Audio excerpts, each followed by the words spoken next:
NUFC Early Night News with Gary the Geordie Yum Yum, Andrew Bokey, Christina Cage, and Derek the Mighty Wind. Weekdays from 8 p.m. UK, 2 p.m. USA. NUFC Talk. Good evening, one and all. It's the NUFC Talk Radio on the early part of the late show with myself, the Geordie Yum Yum, who's hosting as normal. I've got an extra one. We've got somebody off the bench with D-Man. We've got the Mighty Wing. Super Sub. We've got D-Man, Bokey's back. Christina Tina Tooney, and obviously D-Man from the 90s mags. For anybody that hasn't or don't aware, please have a look at his channel with Jeffo. It's a cracking listen. It's a cracking listen when we lose. And don't forget, if I can ask you guys out there in Viewerland, if you're across the northeast listening on DAB radio, please help us along to get us a little bit further as a channel. We are doing our best to bring you daily content and more and more. I mean, obviously today we had the pleasure of Craig Hope behind the scenes journos, and it was a decent listen. So like I say, if you can, smash the like button, subscribe if you haven't already, where have you been, and ring the bell for 30-minute warning that we're going live. Always live, never edited. And like I say, if you can, if you want to listen to us on radio, you've just got to look at your smart speakers and things like that. Type in NUFC Talk Radio, and we should be there. We're across the northeast anyway. And like I say, if you've got a decent enough radio, you might be able to get it. You never know. Like I say, welcome one and all before we start. Are we good on this Thursday night? As well as can be expected under the circumstances. Circumstances? What do you mean? Right, what's wrong? All rosy. Yeah, it's all rosy, mate. All rosy. It's rosier than it could have been. It's not as rosy, and it's not as rosy as it could have been. But well, it's getting. I'm getting really worried about. I know you think I'm mad anyway. I think we can get fifth, but that fifth place is in jeopardy. What? Are we really starting the show thinking that we can get fifth place? Jesus Christ. Absolutely. Yeah. I'm 100% well, not behind only that, but the extra place in the UEFA in the Europa League as well. Well, that's that. Well, I think that's more in danger, if I'm honest with you. I don't think. I mean, they've just made it so difficult for themselves on the return leg, the English clubs, and like I say, it comes to something where Newcastle, mighty old Newcastle, are potentially the only team, but probably Arsenal as well, to be fair, from the English clubs that can progress. So anyway, let's do what I usually do. And start my evening with a 30-second opener. Good evening, welcome back. Newcastle United head to Stamford Bridge this weekend to face Chelsea, which is basically football's version of turning up to a dinner party, slightly injured, slightly tired, and realising the host has scored 83 goals this season and doesn't believe in defending politely. Meanwhile, Newcastle United arrive having played more games than anyone in Europe's big leagues, missing half the treatment room and preparing for FC Barcelona in midweek. In other words, the Magpies are doing the football equivalent of running a marathon while someone keeps adding extra miles. So tonight, we'll ask that big question. Is this an heroic season of progress, or are Newcastle just discovering the success does to your team depth and your hamstrings?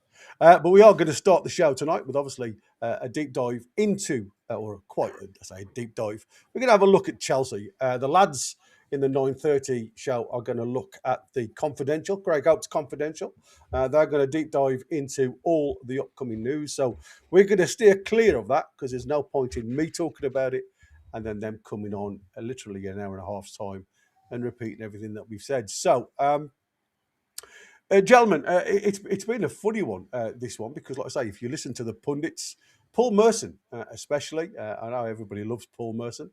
He's not one of my followers, I must admit.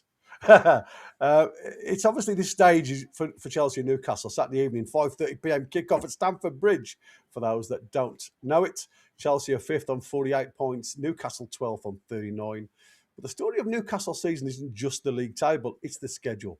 They've played more matches, as we've said, than any other top team across the 5 leagues this season. So I want to ask you guys, having watched us play against a very formidable team in Barcelona, do you guys see the pot now being more of a cup team, especially a Champions League team, comparing to a domestic league team? Whoa, there's an immediate silence. A cup team. I love it. We certainly haven't covered ourselves in glory in the league, that's for sure. But is that not indicative of the way the league has been this year, the Premier League has been this season, in terms of there's no team really who's taking the bull by the horn and run away with it. Not run away with it, but some teams have managed to balance the league and the cup. We haven't. Yeah. And to call us a cup team, it depends how far we go in the Champions League, because we're out of both cups. We're out of both cups. It's just the Champions League left. Yes, we had a good result, but I'd say to call us a cup team, we probably have to qualify to the quarterfinals at least. You know what I mean? So we've just been average for most of the season. I think you're probably downplaying the semi-final of the Carabao a bit.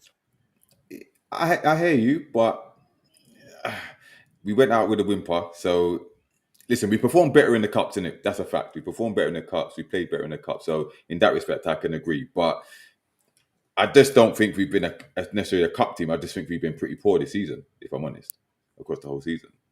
Mm-hmm. Do we want to pick up on that super chat, lads? Yeah, we're going to do that straight away. It was Wazza talking about you, mate. Boki's face would turn milk sour. Cheer up, man, says Wazza. Thanks, Wazza. God bless. Don't pick on our Boki. It's not that bad. It's not that bad. My job.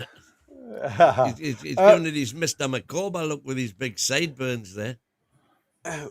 You guys weren't with us last night, and we were talking about what this amount of games can do to a team, and everywhere that I looked, and again, it'd be nice to have your point of view, because obviously I really had the clappers with me last night, so they were always going to be on the positive side. So it's nice to see. Yeah, I would say Mr. Negative and Mr. Middle of the Road.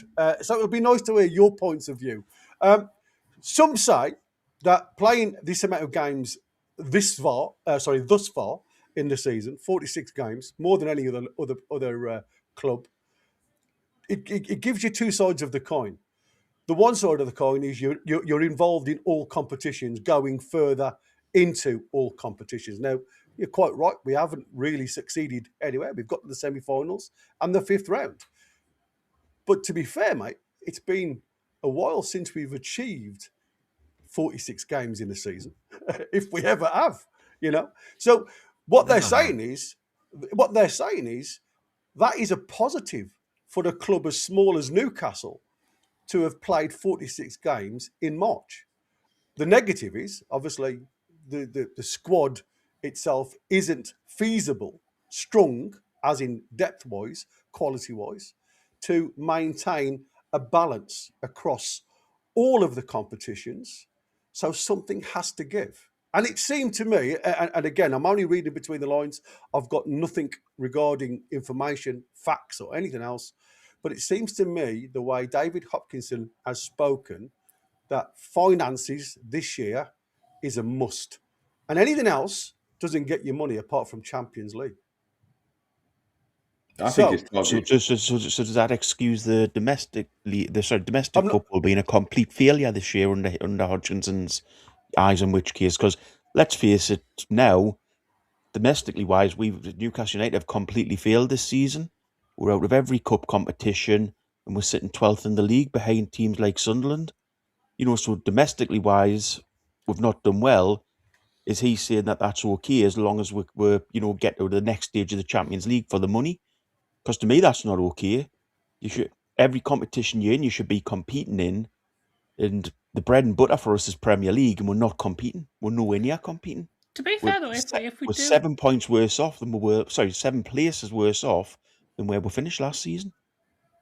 But with no extra games. Well, there's the extra games there, but we bought the players in at for this the extra stage games. last season, we played 33 Well, we also lost games. games. We also lost players. This is what we were trying to balance out. When you look at the players that you lose compared to the players you bring in, yes, you've got quality in players coming in, which some have obviously yet to prove that point. But your squad depth itself hasn't really got bigger because you've got. But you see that, but haven't you got forget the quality aside? I know you're talking about the quality, but if you look at it, didn't we have at least 2 players for every position? Well, Yeah, you have. So isn't that not enough to go into a season? That's 2 squads. Is that not enough to go into a season with multiple competitions? Yeah, we had two in every position. Plus you have 2 multi-million-pound strikers that we've paid for that didn't even come off the bench. We had a 55 million pound striker and a 69 million pound striker that just sat on the bench. So we might not have the squad depth as you say, but we're also not using the squad that we've got. No, they're fit for Chelsea though. Name me the 2 fullbacks then. No, I think that's the only position I think we're short in. Exactly. Only left back because right back. What I was going to say was that we argue 2 players in every position, but what we've had this season is 2 players in every position who've been injured at the same time. So we've had Cher and Botman out. We had Livramento and Trippier out. We had Hall out with Burn to replace. Part of football. That's just part of football. And we haven't had a striker. We're paid £29 million in first 8 games of the season, we didn't have a striker. No, you're right. But you've got to look at City, right? City made 10 changes against us. And it looked, we were saying, how many of those 10 changes would walk straight into Newcastle's team? That's the difference in the quality of depth. Whether you've got 2 in every position or not, it doesn't really matter. I agree. It's just numbers on a piece of paper. And the other thing is, you've also got to say, yes, we're out of all competitions, but imagine if we'd have. Well, what I'm saying is domestically, we're out of all competitions. Realistically, Champions League positions. I mean, you're clutching at airs, mate. If I'm honest with you, to try and get 5th place now. That's if the English clubs can do us a favour, because that's what it all lies on now. The Europa leagues tonight and the Conference League, they've all got to go really far in those competitions for us to do well. So, for me, it is looking at the fact that maybe we drop out of the Champions League next season, and concentrate, maybe if we can, scrape Europa, maybe Conference League. And even that, to me, I mentioned 8th position is where I think Newcastle will finish this season because of how far we've come domestically and competition-wise regarding all competitions. And it's put a massive strain on the players. And I think, you guys aren't right when you say, we have got players in every position. But again, Voltemada isn't hitting high notes. Wissa certainly isn't hitting the high notes. Both of them sat on the bench against Barcelona. Is Voltemada getting the opportunity to hit the high notes? He's not. He's playing in midfield. He's not. He did for quite a long period of the season. But look how many goals he scored so far when he was playing in that position. So and don't get me wrong. He's not going to get better unless you continue to play him in there. That's the thing. If you don't, there's an argument for everything. We played him there for 23 games, and in those 23 games, we were losing points continually in the Premier League. That wasn't his fault, because how many open play goals did Gordon score in those games? None. Did you have a point to make there on Voltemada, Christina? No, I mean, Wynn kind of covered it. I mean, I love Voltemada. I was very excited when we signed him, and I was, I'm excited to see what he does next season. But there was quite a good run of games there where he was playing up front, and fair enough, we can debate whether he was being used correctly in that up front position, but he was playing there and wasn't producing the goods. And I believe that that's more to do with him adapting to the Premier League and adapting to the new team, rather than it is that he's an abject failure or that we can't adapt him into the team. But it's not really fair at the same time. It's not fair to have a go at him for not having hit the heights, but it's also not fair to say that the only reason he hasn't hit the heights is because he was played in midfield for 5 games. That was all I was going to say. Thank you, though. No. I mean, listen, you're not. As I said, nobody's wrong, and I don't think anybody's right, because there is a multitude of different excuses, finger pointing, people not performing on certain days. to me, the drop off in the Premier League has been absolutely, especially post the international break. You can argue the toss before that as well, but we haven't been good all season, and I cannot point a finger at the reasons why, apart from, are they just concentrating on cup competitions this year, mainly Champions League? Can I just pick you up on a quick point that you made there, Gary, that you expect to finish 8th? Where's that hope coming from? Because we're 29 games into the season now, and we are where we are. I would say every team's probably made the level at where they should be. So at the minute, we are a 12th place team. So where does the belief come that all of a sudden we're becoming an 8th place team? Where does it come from in regards to our performances in domestic football in the Premier League this season? What makes you think we're going to get to that level when we haven't thus far this season? Well, I said this back in January, the beginning of January, especially. It was the fact that I think it was me and Wynne that was having a discussion, because obviously back then there was still a lot of hope that Champions League could go, and I went and had a look at what Opta's predictions are, and Opta said even if you were to put a run together, it was 7th, and I said I think 8th is probably where Newcastle should look at now, and then you're just hoping above all that cup competition does you a favour, like it knocked us out when Man United beat Man City. Things like that can change for you to claim a Conference League spot. Gavin in the chat there saying you need 3 in every position if you're looking to go further and compete across all games. And to a degree, I actually agree with what he's saying. But you've got to ask yourself, why haven't we used or utilised the academy? Is that the reasons why, we've seen a lot of the academy boys go to a complete tilt, if you like, Division 2 clubs, Scottish leagues?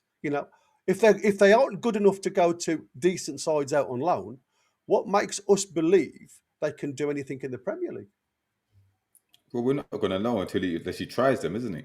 There's not, when you've had the injuries to Hall and that, Alex Murphy can play. Why not try him in some of the games? You know what I mean? There's been minutes when you could give, Shahar maybe a couple minutes and stuff like that. You don't know until you try them.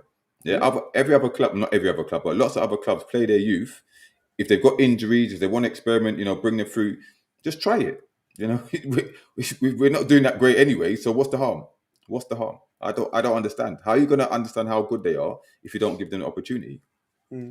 And we knew where we were going to be at this point in the season. We knew that if we were going to be playing in 4 competitions, maybe we should have wrote off one of them. Maybe we should have wrote off the Carabao Cup and played the youngsters in that. And I hate saying that because it's the competition that we won last year. But if we don't have a huge squad, we all know that. But sure enough, we could have wrote off that competition this year. And is that feel right seeing it? But no, it's right, and you're absolutely spot on. Is that Eddie Howe's stubbornness? Because like I said, we are the title holders, and is that the fact that he hasn't gone forth and tried to rotate the squad anymore with youth, because he wants to try and get back in there? And to be fair, get into the semi-finals, getting knocked out by City ain't a bad feat, on the to trying to win it again. But it has come at some issues with players now obviously suffering long-term injuries. I mean, we talked about Miley was potentially going to come back against Barcelona. That's what they were talking about last night. And I said, tongue-in-cheek, it's going to be Barcelona in the 27-28 pre-season friendly, because we just don't know how long this lad's going to be out. And that just seems to be another thing with Eddie Howe. When he says a couple of weeks, it's a couple of months. So how bad? 84 years. It's crazy. Wazza again in the chats. Thanks, Wazza. We'd have been better off with Calvert and Vardy till summer. Woo! There's a big call. There's a big call. Just let's look at that just for a second for Wazza. If Newcastle had signed Dominic Calvert-Lewin in the summer, what would have been the reaction? Honestly, what would have been the reaction? Nobody would want him. Yeah, it's hindsight, that one, isn't it? Let's face it. I mean, exactly. I'll sit here and be quite honest and say, if we'd signed Calvert-Lewin in the summer, I would have been fuming. Now it looks like it would have been the better decision than signing Wissa. But as I say, hindsight is a big one on that one. Yeah, on last season's form, you couldn't disagree with us signing Wissa. On this season, it's like you say, hindsight, and that's the thing. Like, looking back in hindsight now, my question is whether we should have, because I think because we won the Carabao Cup last season, I think Eddie, maybe it's the board or something, put a bit of pressure on us to try to compete on four fronts this season. And I think looking back at it, what probably would have been the better thing for us to do, and that this is probably going to catch me some heat in the chat, which, let's face it, it'll be nothing new. I think we should have sacked off both domestic cup competitions, played youth completely in that, and concentrated on the Premier League position, which you need to get into the competition that's going to give you the revenue for PSR, and Champions League, which again gives you the money per victory and the revenue as you progress in the tournament. And I know that would have probably upset a few people, but trying to compete on four fronts, we've ended up 12th in the Premier League. We've ended up with a team that's being held together with matchsticks and elastoplasts. Like, we were never ready to compete for all four cup competitions, and realistically, those two domestic cups, it's nice to win trophies, but they're not doing anything for us at this time. I mean, we won the Carabao Cup last season. We weren't exactly able to go out and sign Kylian Mbappe in the summer because of that, were we? No, like I say, you're absolutely spot on. What have you got to show us, Win? I know you've got some up on the screen. Is that something you got? It's just to do with where we could be next season, and as far as Europe's concerned. So the current state of play is that England are currently top. The top two teams get an extra place in Champions League and Europa League. And we are currently 4.5 points, near enough 4.5 points above Spain and Germany. But currently, Spain's three clubs are winning respectively 5-2, 3-0, and we obviously drew with Barca 1-1. So realistically, you'd have to argue the chances of English clubs progressing are slight.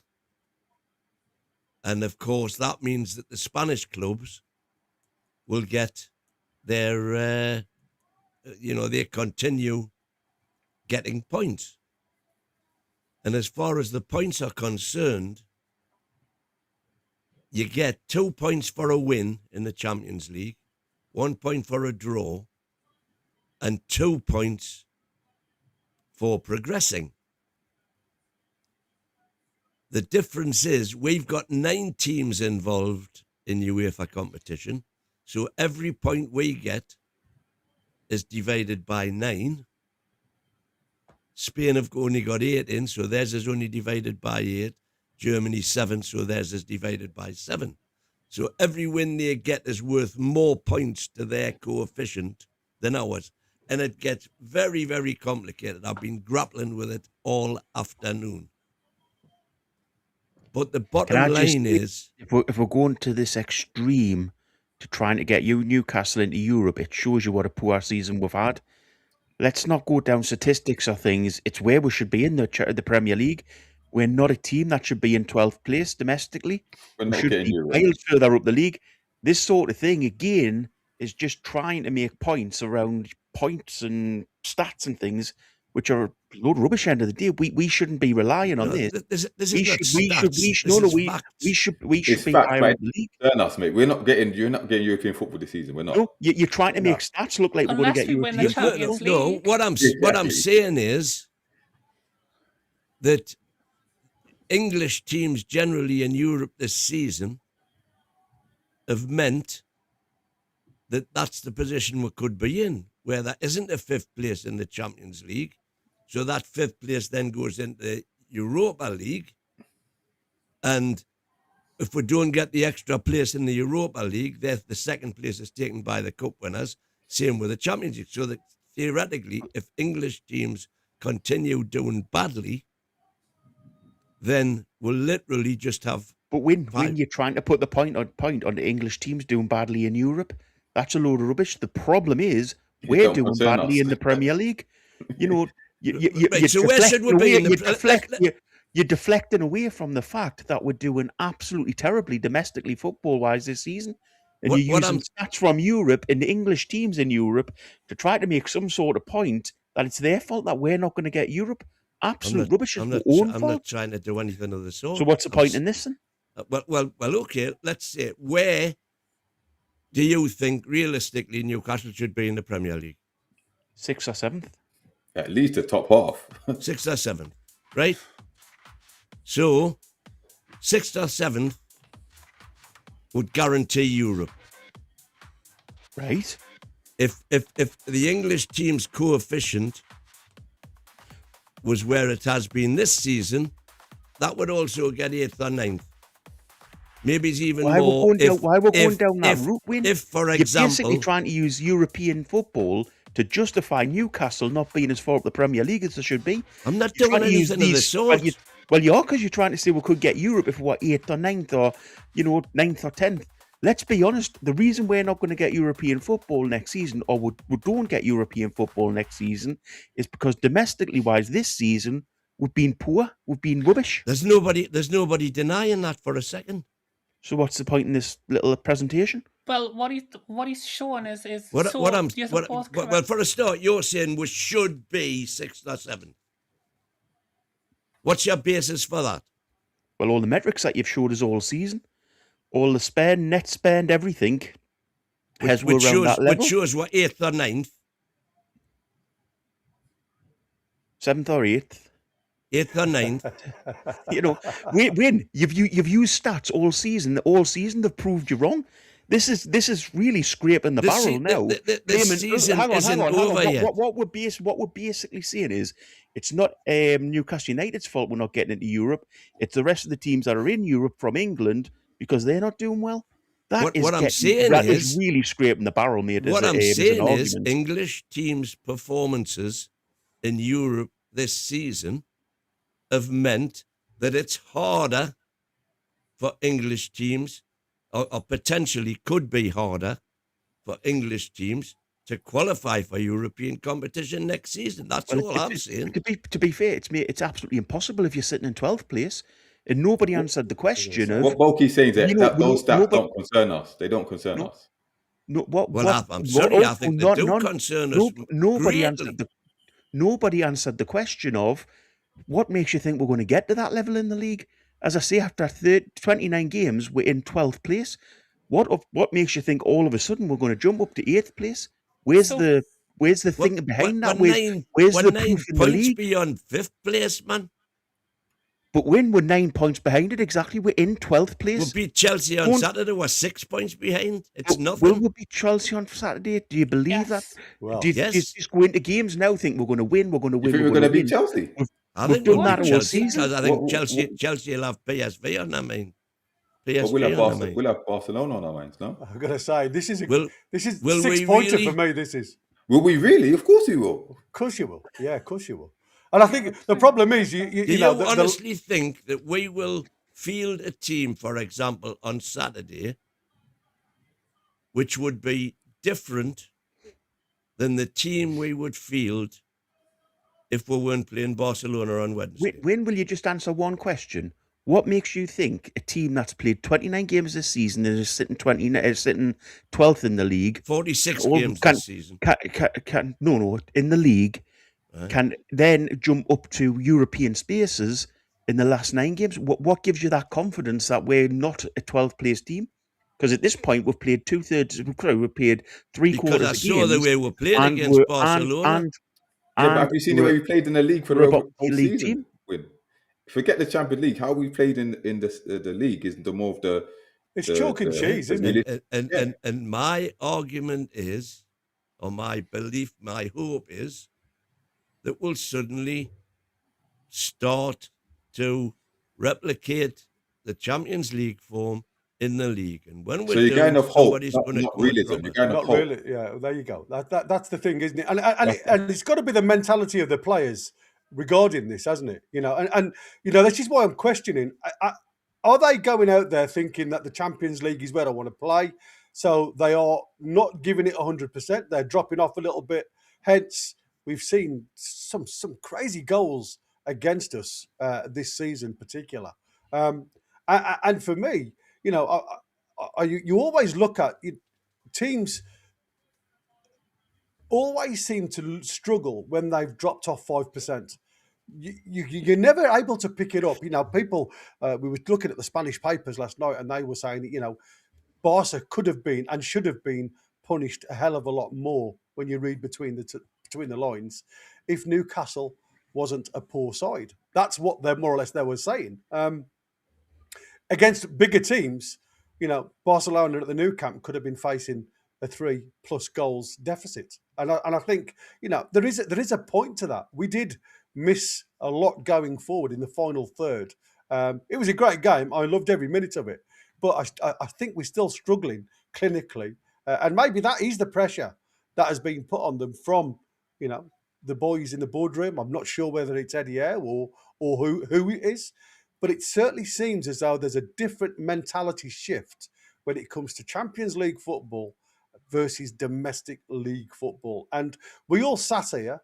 I'm not sure whether D-Man was with us when we were talking about it.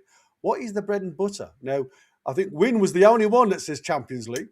Everybody that was else, before the Marseille game. That was before the Marseille game, absolutely. And I think everybody else was saying, well, the Premier League's your bread and butter because that's what gets you into these competitions in the first place. And my argument then was, you want to get points in the Premier League to get in the Champions. We're in the Champions League. Exactly. Put your eggs in that basket. But we are becoming that yo-yo team, aren't we?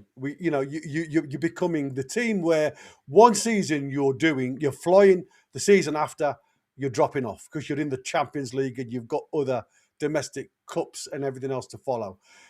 What is the reason for that? Because other teams are playing, not 46 games, but they're only a couple of games behind us when it comes to that. Now, somebody put in the chat, and I don't know whether it was Gav, saying that Arsenal threw the Carabao Cup. I think, was it the Carabao Cup or the FA Cup? FA Cup to play Surely or to get less. For a trophy. Yeah, but you know what I'm saying? Some of these teams that are travelling and going further in a lot of the cup competitions, sometimes, as Boki said, do have to sacrifice something to maintain standards in the bread and butter side of things. And I think that is where Newcastle seem to have failed this season. And I don't know whether that's a tactical approach or whether it's a mentality approach, because there's certainly something not quite right. I'm just going to run across. Fall off your seat here, Gary, a little bit, but I do think we do have to make a point as well that I agree we should have rotated, and as I said, we should maybe have not through a competition, but used different players. But to give Eddie Howe a bit of leeway, we have had big draws every time. You know, he's every time he gets a cup competition draw, it seems that we get the worst draw that we can possibly get of choice of teams. Yeah. So, you know, if he did chuck the kids in and they lose 9-10-0, you know, listen, it's still Newcastle at the end of the day. You've got to be honest and say that you would be fuming if he did that, which I would. But of course you would. I think this season he could have maybe got away with one cup competition, just taking that thumping, but there's always that chance. Let's just have a quick look at what people have been saying. We've been knocked out of both competitions by arguably the best team in well, certainly one of the. But Wayne, we've played the best team, but at home both times, and we've got knocked out. So it's been still a failure at home. We played them home and away, by the way. Why you play Manchester City doesn't make any difference to Manchester City. We've beat Manchester City this season in a game. Yeah, when we had a full squad. We drew against Barcelona in a game. You know, you can't use excuses all the time. I'm not using excuses. If you want to, you're saying, it's the biggest team. Doesn't matter. We've failed completely domestic football this season. We haven't failed completely at all. Well, we have. We're 12th in the league. No, we haven't. We're 12th in the league. We've underachieved, no? Yeah, we have definitely underachieved. We are looking at the minute, if the season stopped now, we've definitely underachieved in the league. And I've said if we, at the end of the season, if we're not in European places, we've got to look at Eddie Howe. I've said that. But hang on. Forever. We've deliberately not made this show about Eddie Howe. Let's not start now. We're just simply talking about Newcastle United. So, I'm trying to talk about Chelsea, but I mean, we've moved everywhere else. Nobody's sitting here seeing Eddie Howe out or anything. I don't think me or D-Man have ever said that throughout this show. You're the first one to mention that. I think, what I'm saying is, under the circumstances, that if I don't believe we will finish 12th. I think we'll finish a lot higher. And my reasons for that are simply look at the fixture list. We've got some hard games, you know. We've got Chelsea and Arsenal. The rest are completely winnable. But would Leeds not have been a winnable game out away? Would Brentford at home not have been a winnable game? Come on. Would Wolves not have been a winnable game? Well, come on, be honest about these according things. to you, teams at home are unbeatable. So talk to Liverpool about Wolves. Yeah, on the day, I think, like I say, the mentality does. You do have to, turn up for every game in the Premier League. It doesn't matter who you're playing against. Some will turn you over if you think all you've got to do is put your boots on. Let's have a quick look at some of these anyway. How we expect Nick Woltemade to get better if we don't believe in him and leave him on the bench. That's not going to help him progress. It will only waste money, and we don't use him. He will leave the club. Well, Dave Spence, there's a lot of talk that the future isn't at Newcastle at the minute. So we've got to watch this space in the summer. Tony Carleon, Eddie Howe simply doesn't believe in the youth we have. His reluctance to play is simply sending a message to the powers to be. Monkey Sputum, we should have wrote off both domestic cups. I've been saying this all season. Premier League and UCL are where the money is, and it's money we need to build the squad. Who do you think we are as a club? We should write off the cups. That's what you say when you're Man City, Arsenal, Man United, Liverpool. When you're Newcastle United, you don't write off cups. It's an interesting one. But Chris, when you argue on both sides, again, this is one of your points, that you argue both sides in regards to, you say, don't write off cup competitions, yet you sit there half the time arguing that we don't have a good enough squad for the amount of games that we've played. That's irrelevant. What do you do as a manager? You're setting Eddie up for a fall, in which case it's you doing it because you're sitting there going, I want to compete in everything. But we don't have the best squad in the world. And there was a few players that were wrong signings this season, and we lost. We only had a net spend of 125 million, and Isaac left. You can't have both sides of the coin. I can. Is it that? Well, go on and explain that point then. Well, all I'm saying is your expectations are greater than my expectations for where we are right now. Hang on. That's rubbish. You're expecting to compete on 4 competitions. I'm saying it's impossible. Aye. There you go. And I say it's not impossible, and we've proved it's not impossible. No, the only team that's beat us is Man City. We're 12th in the league. We're out of all domestic cup competitions, and we've won one with Barcelona going to the new camp. I wouldn't say things are looking particularly rosy in the garden, mate. They look rosy enough to me. Certainly not as dire as you seem to think they are. Sean, it's Toon Assassin in there saying 9 games left, maximum of 27 points available, and we are 9 points off 5th. Chelsea are on that spot. So a win this weekend would mean only 6 behind. But I have to rely on a lot of teams to lose points. And that was my point. You're not just reliant on that one game to move up the table. You're also reliant on teams around us to also lose points. And I've said from the outset, this is where you can't rely on other teams. It has to be you that make decisions to stop other teams from catching you up. We've been in this situation before.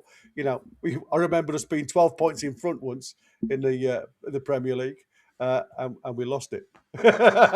And I remember, Gary, if you put I remember us losing to Man United away, and me getting the oft-repeated now soundbite from our Lord and Master. I'm Eddie out now, because that was after the Man United game. I thought the way the fixtures to come there were that we couldn't possibly qualify for Europe. And what happened? Within a fortnight, we were back to 5th. When was How that? long for? Hang on, how long were we back at 5th for? We were 6th. No, I'm saying how long were we back there for? I think it lasted. And where are we? And where are we now? Well, we're 12th now, aye. But what the point? It's so congested, man. Anything can happen. That's what I said. But you are reliant, aren't you, on other teams doing you a favour again at this stage of the You're not talking competition. about doing you a favour. You're talking about them winning their games. No, But if they lose, it will do us a favour for we can move up the table. Exactly. You're closing that gap to the top 6-7 positions quicker if other teams around you lose. But if the momentum stays with them, you're still the same points behind. Can I just ask a quick question? If every team draw 1-1 till the end of the season, then where do we finish? 12th? Well, exactly where we are, obviously. Yeah. So you are relying on other teams. You are relying on other teams getting better results than that. Do you know how rare draws are, by the way, in the Premier League? That's not really the point I'm making. The point I'm making is... Well, you're making a completely ridiculous point if every game goes 1-1. Well, I'm not. Fire shot! Bang, bang. What I'm saying is, we're relying now on other teams. If things stay the status quo, we stay in 12th. We don't get any better. Yeah, and if we win every game, we'll finish 5th. Yeah, let's sell this one. Thank you, Sean. Theme park. I like that one. Sean Theme Park. Yeah, there you go. And that's gone to Sean Kalani. There you go. 2 Seans in the same breath. Welcome on board, Sean. Yeah, don't forget to continue. That would be a massive point to say. Niall Powell saying, did Win not predict us finishing 3rd? I certainly thought we'd be up there. I thought we'd be doing a lot better than what we did. And what we're doing. To be fair, tonight they had us from 3rd down to 11th, up to 8th, down to. He flip flops all over the place. Where numbers. What is it now, Will? What is it now? What do you think? I think he just picks numbers out of a bingo bag. What do I think now? What day, man? Sorry. Where do you think we finish now? Like, where do you think we're going to finish? I think 6th or 7th. Okay. But given a fair wind, could still be knocking on the door for Champions. And you're looking at the remaining fixtures that we have. If we get 5th. Okay. And Win, what makes you think that? Guys, let's move on because we are 42 minutes into the show and we literally haven't got past the first point yet. It's going crazy. Chris Hoskins is saying we are 9 points behind Europa, and if City, Chelsea, and Spurs go out, we may not get 5th place. We are the only team, bar Arsenal, that hasn't lost, Gary, says Jimmy Ray here. If DLC had signed, I would definitely be expected to transformation around every 28 days, says Jimmy Ray. Niall is saying, I would have sacrificed the FA Cup as we are the Carabao Cup holders. And I think that is probably on the mouths of a lot of people. If we got our first choice signings, it would be different season, says Tuna. Unfortunately, they knocked us back. So there's a lot of ifs, buts and maybes. And this one from Two Nuts, we had Champions League football this season and we still couldn't bring in elite players because of money. It's that simple. And that's that one. Gavin, Jay, I've got to put Jeff O in here. Evening, peeps. Glad to see 2 Sith Lords doing battle with the culties tonight. There you go from Jake. Gavin says Arsenal give the cup up for 3 seasons to cement their place in the UCL. There you go. And I think, that's what you've got to start looking at, isn't it? If you haven't got the squad that you believe can take you far, then something has to give. And I think, that's probably it. RG Fox is saying, am I the only bloke who thinks we ain't getting in any Europe competitions next season? And so be it. Full reset required with at least 8 signings. Woohoo! That'll be nice. And obviously, as Connor's already shouted at me literally tonight, you're only allowed 25 players in the Premier League squad.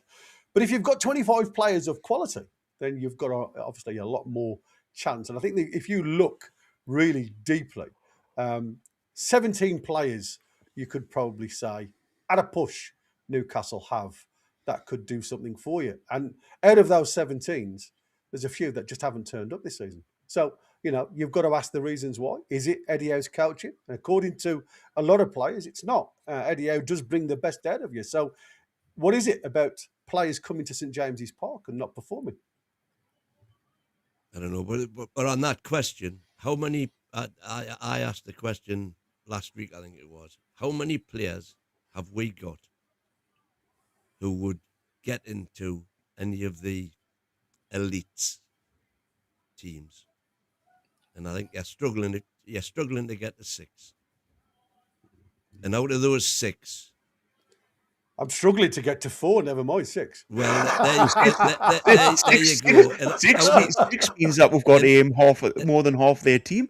And out of those, we've been without most of them for considerable spells throughout the whole season. Excuses, get the violins out. Come on, let's go again. We didn't get the players that we wanted in the summer. £125 million we lost Isaac. Just keep getting these points out. The excuses. Yeah, because that's we spent £250 million in the summer. We got players Eddie Howe did want. Second choices. He had control when did you predict that? of the transfer window. Do you want to do Wazza super chat? Dobbers at dawn, we go Wars. There you go. Thanks, Wazza. Cheers, Wazza, mate. Where did I get what day, man? I said, when did you predict us to finish 3rd? Was that after the transfer window? Or was that before? Yeah, after the transfer window. So you saw the squad that we had. Yeah. So what's the reason why we're not finishing 3rd? Well, we're not higher than we are then. Well, because we've been without Wissa for the season. No, we haven't. This has had enough time now. Come on now, let's be real. He's had enough time. Well, not according to Luke Edwards, who we had on. According to who? Luke Edwards. Come on, man. That guy's not serious. He still thinks Isaac here, bro. Come on, man. Let's not do that, bro. Nah. No. There's been enough time for these signings to come good. Yeah, we spent poorly. That's what we did. We spent poorly. It would appear that we did, yeah. At the start of the season, though, did you think that? Because Alanga had just came off the back of a good season. Wissa had just came off the back of his best ever season. Chow, I don't think a lot of people knew about him, but if you'd watched him play, he was a solid defender. No, really, Chow. I like Chow. Yeah. So at the start, at the point of the season where Wynn predicted us to finish 3rd, could you not, if you cast your mind back to that time, would you not have also kind of thought we were going to do better than we were? Because I don't think any of us saw the team on. Hang on. Can I just say, in my defence, I 100% seen it. I said that this was a disaster of a window, and we were going to struggle this season. There was other people that had blew the frocks up. I just said we were knackered. I was asking D-Man. Never mind. You're right, though. I agree, Christina. I predicted to be a lot better than we are doing now. I think I predicted 5th.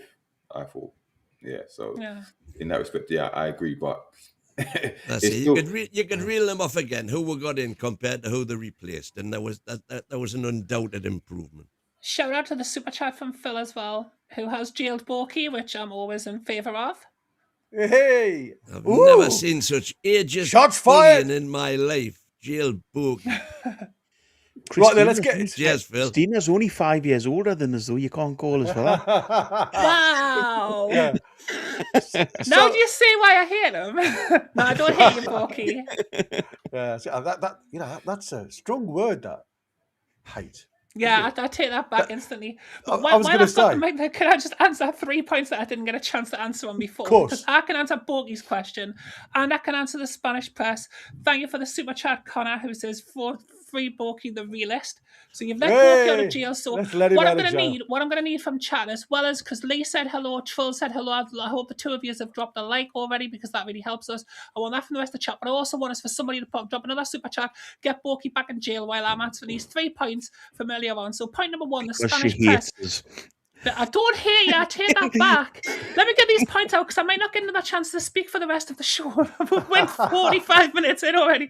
Right, so point number 1, the Spanish media said that a better team would have finished their chances against Barcelona. Well, here's a question for them. Would these other teams that they think are elite have created the chances that we did against Barcelona? The reason that they think we should have beat Barcelona by more is because we played Barcelona off that pitch and made them look bang average. Point number 2, Borky asked earlier on why we're going to all of a sudden go from a team that's performing at 12th in the league to jumping up the league. My answer to that about why Win has a right to be hopeful is that for the rest of the season, we have been competing on 4 fronts, when we are now only competing on 2. We have hit a bit of a better run of form, so the fact that we're going to be playing 2 less games in our schedule because of not having the Carabao Cup and the FA Cup to care about may potentially give us a chance to get further up the field. Don't play your violin. I'll get someone to put you back in jail. And the third part, I can't remember what the third part was. You're going to have to fall back. But yeah. Go on. Get in. Shots fired. There you go. Let's do some tactical depth on the preview of Chelsea then. Shapes up to be a classic clash of styles, if I'm honest with you. Chelsea, under their current setup, favour possession-based football with quick transitions and high-tempo attacking depth. They've scored 83 goals this season. That's 2.08 per game and boast a formidable home record of 10 wins, 5 draws, 3 losses. Recent examples include a 4-1 thrashing of Aston Villa. Their strengths lie in offensive efficiency and home dominance, though occasionally defensive lapses and fixture congestion, obviously midweek PSG, and minor weaknesses, if you class it as that. Newcastle rely on high-intensity pressing, something that we haven't seen much of this season. Rapid counter-attacks and traditional speed. 76 goals scored this season, 1.77 per game. They could be resilient. Obviously, you can see the 1-1 draw against Barcelona, but struggle more away from home, conceding heavily on the road. Eddie Howe's side often sits in a compact 5 at the back shape, out of possession before pressing midfield to win the ball and break quickly. Expect an open, high-scoring game. Both teams' matches frequently go over 2.5 goals. So it's 70% plus for Chelsea, nearly 70% for Newcastle. Betting consensus and previews favour a Chelsea win as the home advantage and form and league position. But both teams to score and over 2.5 goals look strong. Paul Merson has called it a must-win for Chelsea, in some punditry doing the rounds. No confirmed lineups for Chelsea, as we've seen, because obviously they may do a little bit of a rejig with the PSG fixture coming their way. So does that favour Newcastle, or are both teams in exactly the same situation, with both having their second legs? Chelsea's got a lot to do, getting to 3 goals to make it an even score. Newcastle just need to play like they did at home in the new camp. Easier said than done, to say some. What's your thoughts on that little spiel then? Well, Them be the dominant force at home. Before we give you our thoughts, there's Phil Backen saying, put Borky back in jail with a gag. Irish Toon. Jail Tina. Assassin. Oh, you and me. Oh, Jill Tina being too bossy on the panel. Naughty girl. I've spoke. Oh my God, thick and fast. Getting told off. Free Borky, let him preach. Oh, Hey. I'll just have Borky's jail cell then, will I? Yeah, we have to move you across. Thanks, You There might, you want Irish to Tina clean, Assassin. you might want to clean them sheets, Tina. Yeah, I'd give it 10 minutes. Anyway, oh Jesus! I'm sure. What channel are we on? Anyway, again, let's have a look. So Chelsea formidable at home with lots of wins, lots of goals scored. Newcastle poor on the road. It certainly favours Chelsea, but for me, it's a 6-pointer. This one. If you need to claw back, you talk about the teams around us. Surely to get back into Europe, we've certainly got to beat teams in front of us. That's my opinion. What's your thoughts then? When last did we beat them at Stamford Bridge? Because our record there is horrible. Oh, Yeah. absolutely. So forget the fact we're bad away from home. We're even worse when we go there. It's like us going to Anfield. We expect a loss. Like, I can't remember the last time we won a game. I know we drew a couple of teams ago, but winning, since Cisse's goal? I was going to say, was it Cisse's goal against them? That's been a while. ridiculous. And let's be honest, Chelsea tend to turn up and their key players like Cole Palmer seem to have games against us. I fear João Pedro because he's in good form as well. So, Yeah. the way we defend away from home and the fact you talk about their home record, and the fact they tend to turn up against us, I'm not very confident. I'm actually going to this game as well, so it's going to be interesting. But plus we've got one. I know they've got one eye on PSG, but like I said, we've got an eye on Barcelona. I think Howe will rotate. I think he'll play a stronger team against Barcelona than he does against Chelsea. I don't know. I'm not confident at all. I'll be very surprised if we come away with anything. There you go. 1-0 Gordon last day of the season, 2 years back was the time. There you go. It was obviously a great game. We all forgot about it. No, I was there at that game. Was it 1-0 or it was 1-1? Okay, maybe. But I was there. And Free Christina. You know who to jail again. Thank you, Phil. Consider it done. Yeah, there's a battle on tonight with you lot. I love it. I love it. Love it. For some reason, I'm sharing a cell. Some reason with a very tired and drugged up looking Abby and Shaw. I don't know what's happened to him. Yeah, apparently he's hiding in a bunker somewhere in the Far East. I mean, that was an interesting read. Fabian Shaw having to hide in a bunker. Dubai or somewhere, wasn't he? Yeah, he was in Dubai. He's obviously can you remember back not that long ago when Newcastle simply could not win in London? Yeah. That was... When you say that not long ago, I think it was years ago. I bet it's 10 years ago now. Well, no, but I'm saying, can you remember that period when we actually? We got Uri Geller on the case. And we finally did it against Arsenal. And he worked his wonders against Arsenal. Guy from Despicable Me? No. Oh, no, that's true. No, sorry, I've got mixed up. Sorry. But actually... Spoonbender. Here's a factoid for you. Newcastle have now won 49 Premier League away games against London sides and could become only the fourth non-London team to win 50 after Man United, Liverpool, and Man City. What period is this across win? Since the Premier League started. So since 1992, we've won 50 games in London. 49. 49. How many games have we played? Well, you're playing five a season for 20 seasons, 100, say. So we've won more than half a game. We've won more than half a game in Sunderland. 30 seasons, so it'd be 30 games a season. 5 games a season. Or sometimes that's 6, sometimes that's 7.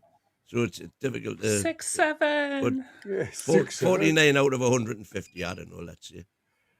So we've won 33% of games in London. I think I call a fact check on that one, mate. Completely. Well, that's the BBC. We have definitely started playing better in oh man, Irish Tuna Assassin, why you gotta do me like this? What have I done to you? Oh, shots fired. 2 knees, Tina. To be fair, I do still deserve to be jailed for that. That is fantastic, that was. I'll tell you something now. I still smile every time I think of that. I'm never living that down. I know for a fact I'm never living that down. So, Christina, I'm going to come to you then now, right? Newcastle, right, have a way of playing, right? They like this press. And as we saw it against Barcelona, very possession-based team, similar to Chelsea. So do you think that Newcastle prefer playing teams that want to play football rather than those that literally come to play and make chaos? Because against the teams that want to play chaotic football, press on you, not give you time to play, we seem to struggle against. But teams that want to play football and step off you when they've got possession, give you yards of space, do you think that suits Newcastle more? I would say yes, until you get to like the quality of players that like a Manchester City have got, who can play that possession game and, you know, still not give us much of a chance. I think Newcastle do prefer a team that does try to play a little bit more quality, because then we are the ones who are being a bit scrappy. We are the ones who are, you know, trying to take the ball. I don't think in possession trying to beat a low block, and I think we've seen that this season, that doesn't work for us. We get a bit nervous at the back when teams are pressing us. That happened, you know, unfortunately against one of the matches that we're not going to mention again this season until we get our revenge in a couple of weeks' time.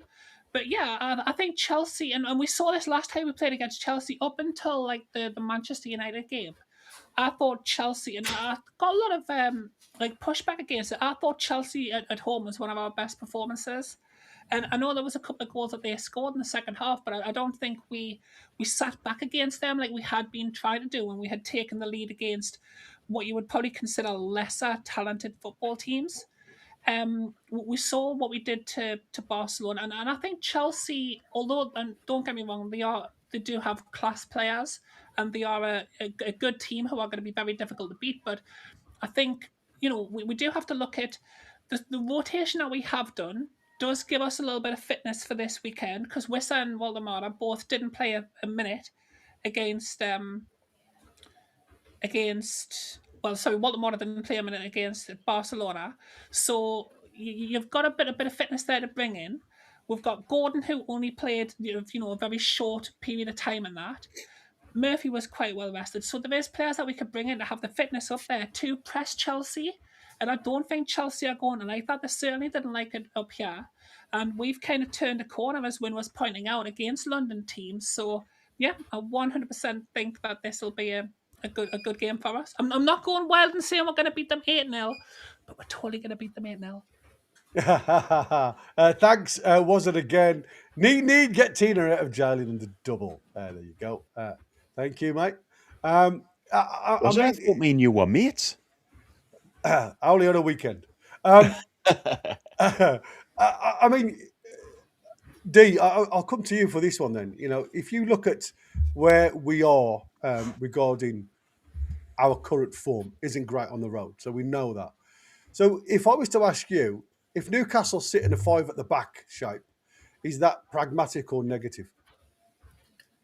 I think it's the only thing we know how to do, if I'm honest. I'd say it's pragmatic. I don't think it's negative when you're away from home and considering the opposition that we're facing.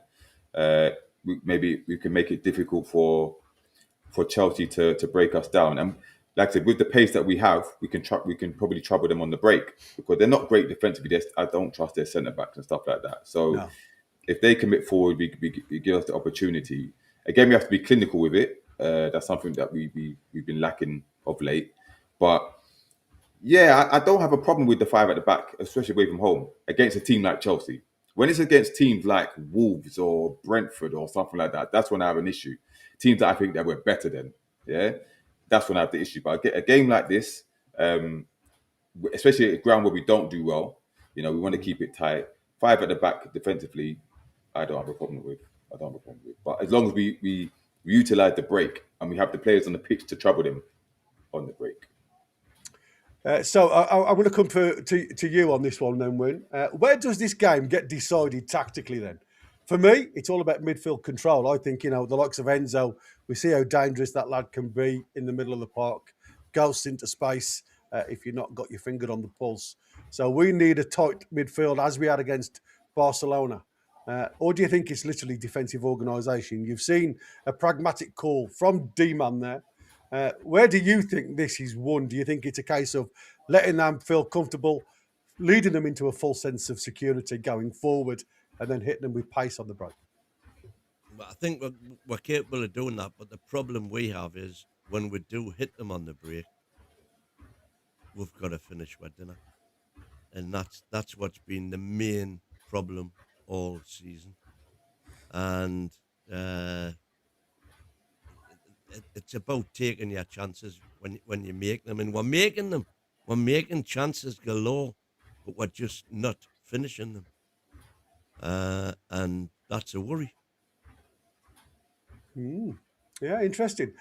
Boca, you've had a super chat there. The midfield battle is severely diminished on our behalf. We're not having Bruno there, but having said that, on the bright side, Ramsey is starting to look like a player.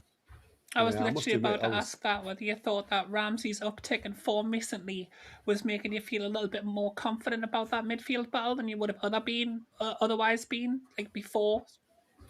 Well, you always have to question, a lad come, and if again we talk about Eddie Howe's in-game management, the lad's played several positions for Newcastle.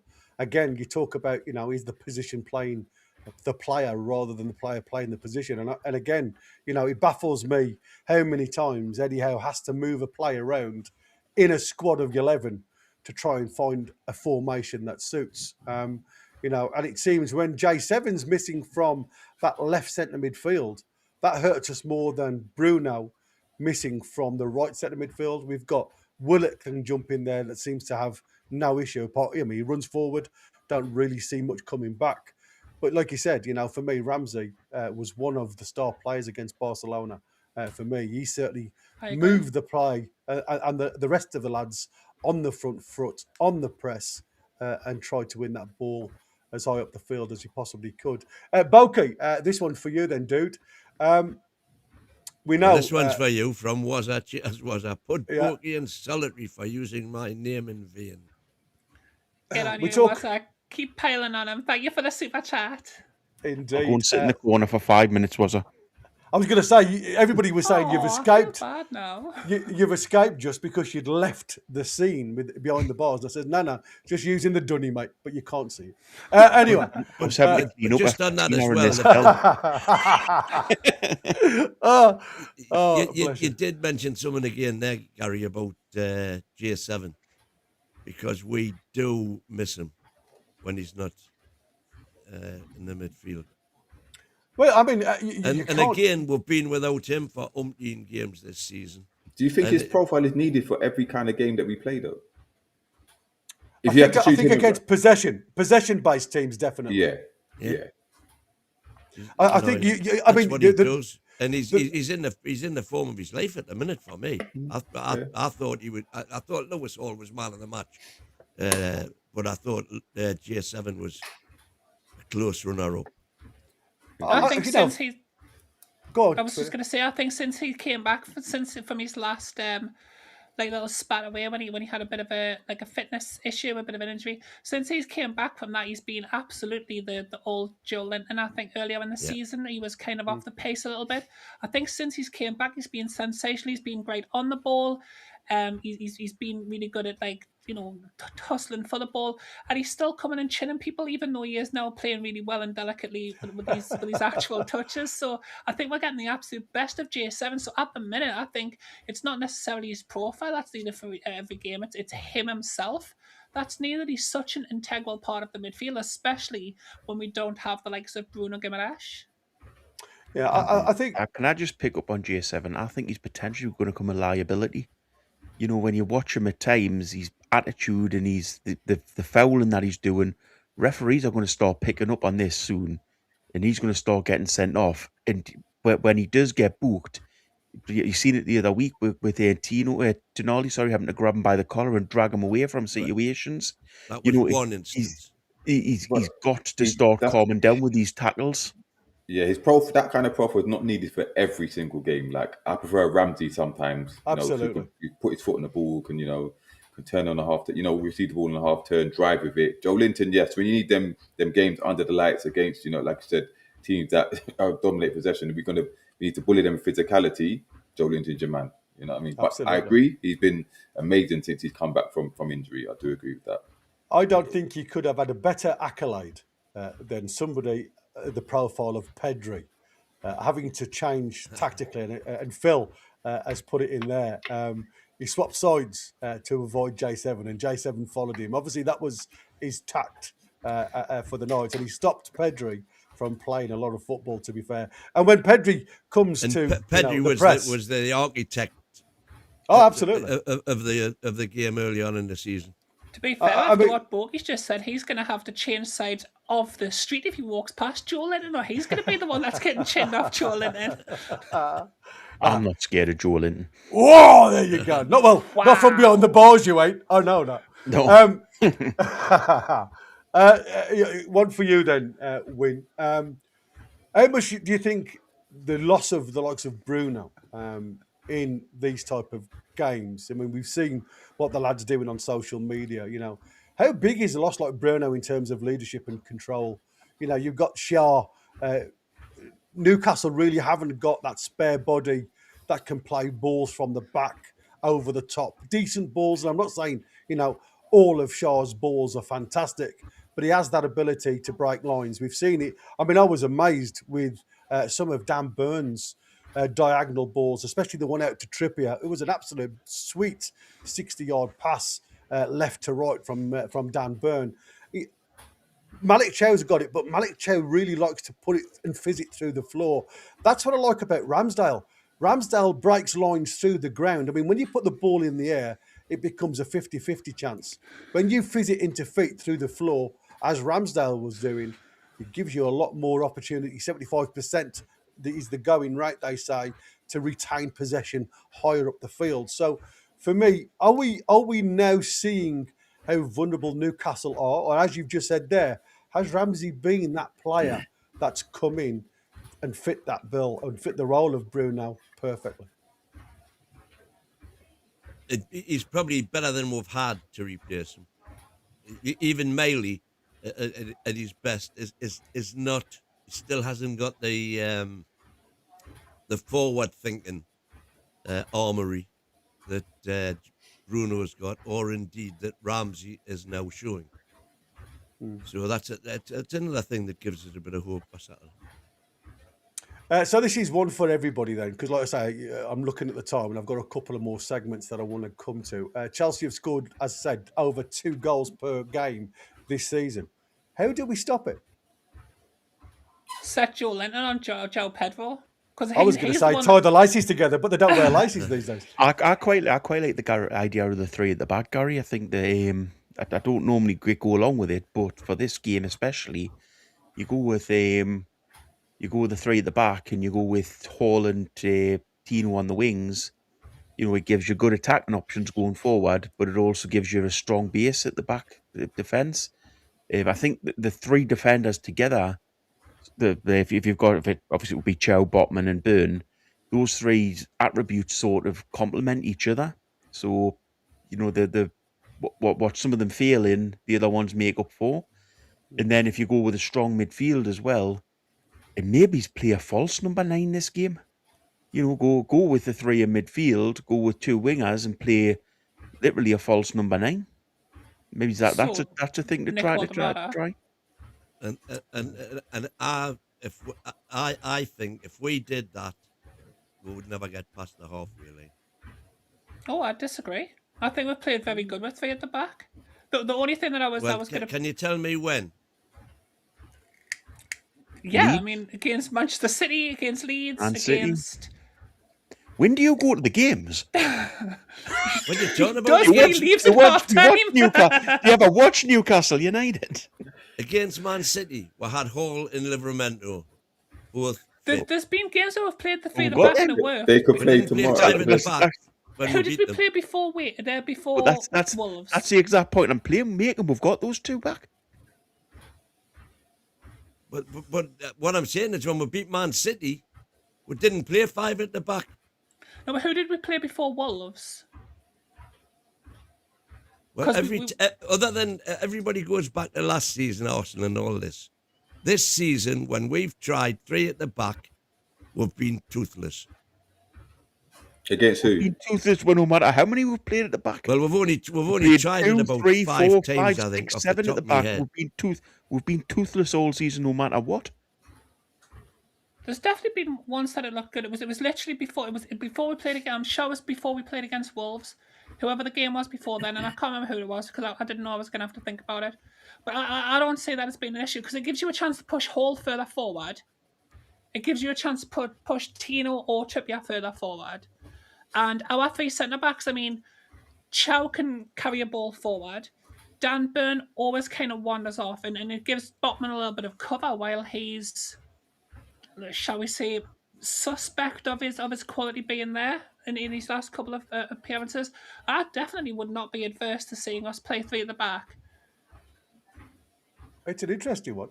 I mean, I suppose this comes through to my next little bit then. So, you know, is it the case of, for you now, Newcastle sacrifice attacking players to protect the defence? Is this a kind of game where Newcastle just try and stay in it for 60 minutes? And would you take a draw right now? No. I think this is the type of game where Newcastle protect attacking players to protect themselves, because none of our attacking players have done much this season. You know, what can we do? End of the day, we could go out, put Wissam Baltimore up front, go with Burn and maybe it's Gordon on the wings, go with two central midfielders, go with four at the back, and see what happens. But I would love to have seen that earlier in the season, but I think now, looking at the way we've been playing, we'd get absolutely destroyed. So who do you drop out? Who do you drop out? Do you drop a midfielder out, or do you drop an attacker? Well, I think you've got to drop you've got to play a striker up front. So Wissam or Baltimore have to start this game surely. So you take one of those two out and you put a midfielder in. So if you've got, so you play a 5-3-2. A 5-2, a 5, yeah, 5. Well, no, a 5-4-2. A 5-4-1. Right, okay. So you'd go ultra defensive. Yeah, actually, I wouldn't mind a 5-3-1-1 or something like that, where you've got your two fullbacks playing. Stick with the 5-4-1. Who's the 4 in midfield? Gordon, Byrne, I'm guessing, or Elanga on the right. J7 and Tonali. Murphy. Bonds, okay. So you have 4. You've got your back 5,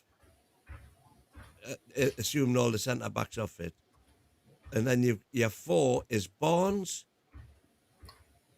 Tonali, obviously, Ramsey, and Gordon. No, J7 and Gordon. And J7, right? Oh. So you're dropping a winger. No, go on. Who's Gordon the 4? Gordon on the left, Barnes on the right, J7 and Tonali in the middle. So no Ramsey either. No, I think Ramsey has to play. Yeah, me too. But who do you drop from midfield for him? Joelinton. See, I would have. I would have gone. I'll play them all. I would have played the same 3 that played against Barca, because it's a similar type of game for me. Yeah, if you're doing that, then yeah. I'd go 5-3-3, and I'd throw my wing backs up to the middle and make it a 5 in midfield when they want to hold on to the ball and try and press it. And I I'd don't play think we're going to be 1-1. allowed to play a 5-3-3.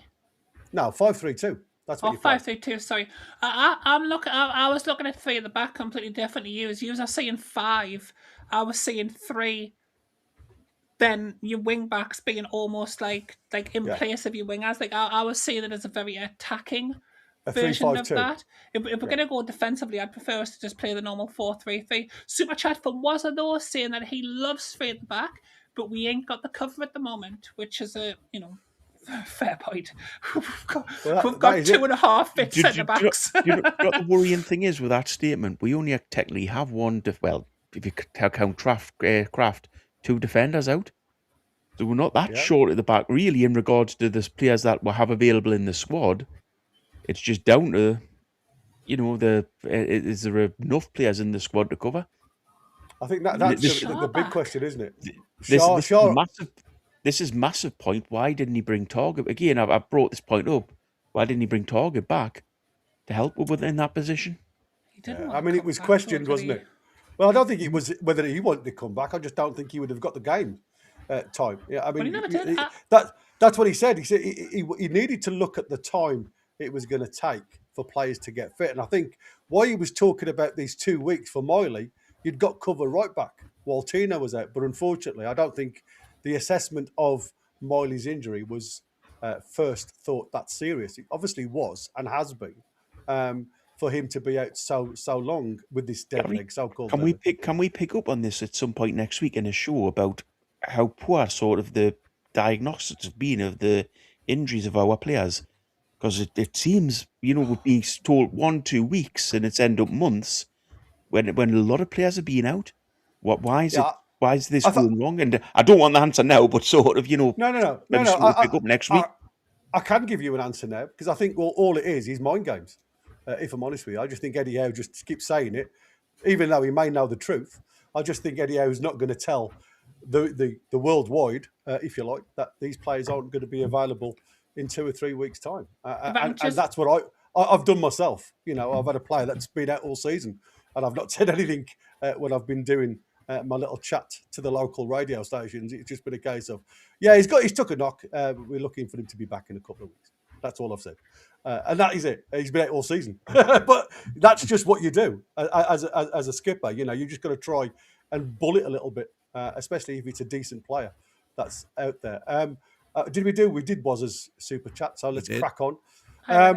So there's been a couple of talks about. I'm going to miss out on a load of, because I'm going to say we're 20 past of Chelsea stuff. So we're going to go straight into the transfer rumours and contracts. Apparently, Kieran Trippier has a potential of becoming the next player offered a new contract at Newcastle. I'm not sure whether that is of interest, if I'm honest with you. Tino Livramento, interest from Arsenal, as we've heard in previous shows. And obviously Shaw's contract discussion apparently is ongoing with another 12 months apparently being put on the table. So if Arsenal that'll please Tina. It does indeed. Yeah. I mean, Arsenal, you know, look, big favourites now to be offering a decent whack. We said that yesterday. And like I say, should Trippier get another contract at 35? I mean, no, I totally agree with that one. Do you think part of the reason that they're talking about that, though, is because we know we're losing Emil Kraft? I think we've kind of accepted that we're losing Tino Livramento, and we might be a little bit scared that we're going to start next season with 0 right-backs if we don't sign Kieran Trippier, because, let's be honest, although we do now have a recruitment team, our recruitment over the past few years has not been spectacularly efficient, shall we say, although we've unearthed some great players.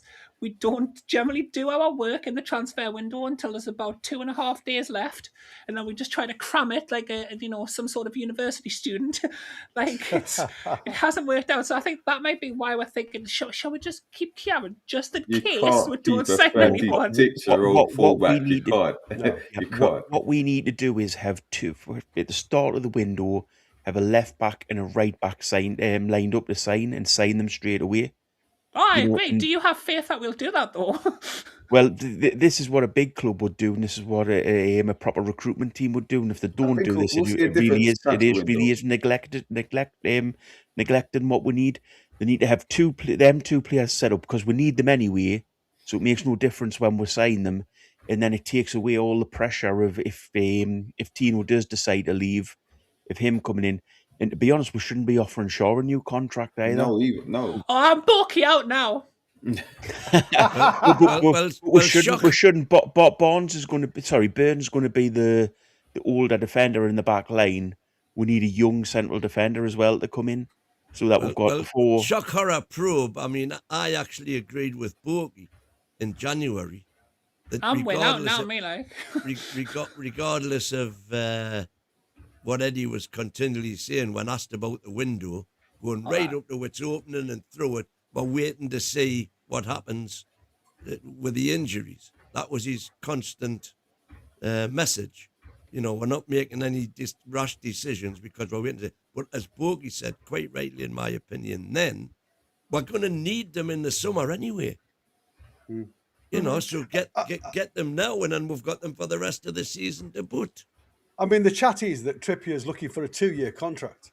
Yeah, that is lunacy. That is a 2-year contract, and obviously, I think the club are looking at potentially a 1 year. And I think what Eddie's seen since he's come back after all the domestic stuff that he went through, personal stuff, he has come back a decent-ish player, but he hasn't got the legs now to see him through every single game, as we've seen, with all the minutes that he plays. He just hasn't got the legs for it. So is Eddie Howe looking at more experience rather than age today? And to me, and if he is doing that, and he does, and the club do offer him a 2-year deal, I think they've shot themselves in the foot, if I'm honest with you. Adrian Pickett, thank you for your super chat, mate. Release the gentleman with standards, please. Thank you very much. Some interesting news. I say we've only got a few minutes left, so I'm trying to jump through this. I'm not going to obviously bore you guys too much on it, but it looks like Newcastle posted another record revenue in the Deloitte Football Money League 26, covering 24-25. 335 million, or 398.4 euros. 17th globally, up from 314 the prior year. Merchandising and commercial deals, Adidas, Stack, Fanzone, etc., drove growth. Post-tax losses narrowed dramatically to an estimated between 7 and 11 million pounds versus the 71 million from earlier years. Still, no full profit declared, but the trajectory is positive. Champions League revenue is pushing turnover towards 400 million plus this season, easing PSR constraints and giving PIF long-term value through commercial upside stadium redevelopment plans. No immediate profit windfall announced, but the financial health is the best it's been in years, according to Football Insider 247. So there you go. I'm just that figure that you've just quoted there, 335 million euros for 398. Yeah, that was the 335 million pounds or 398.4 euros. Right, 398 euros. Well, I wonder what because when Darren Eales stepped down, he was forecasting 400 million pounds for this season. But that's what I just said. And that's Champions League revenue pushing the turnover towards 400 million. Well, given that, then surely the target must have been to make Champions League again this season to keep the revenue going. Because failure to make it and failure to make Europa financially, that's going to cripple us, no? Well, I think this is where we talk about that balance, isn't it? And it's that double-edged sword we're talking about earlier on.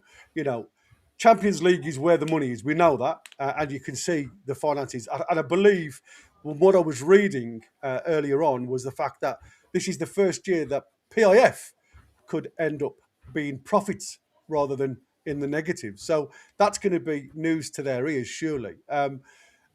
We're not going to get any closer to the big guns, not over a season, but it does help us financially with this squad cost ratio. And is the fact that, and again, I'm going to throw this at you for the last 4 minutes of the show before I end. Is the reasons why Newcastle aren't fighting domestically in the Premier League, and again, this is only my thoughts, if we don't be in Europe next year, we're allowed to spend 80% of the profits rather than 70%. Ooh, Gary, are you seeing that way through in this season a little bit? I might be. I'm just throwing a curveball out there. Well, there was talk that they said to him, "Don't make if you can't make Europa, then don't bother with Conference League." So, you never know. Well, there was talk. I would love to know where the talk came from.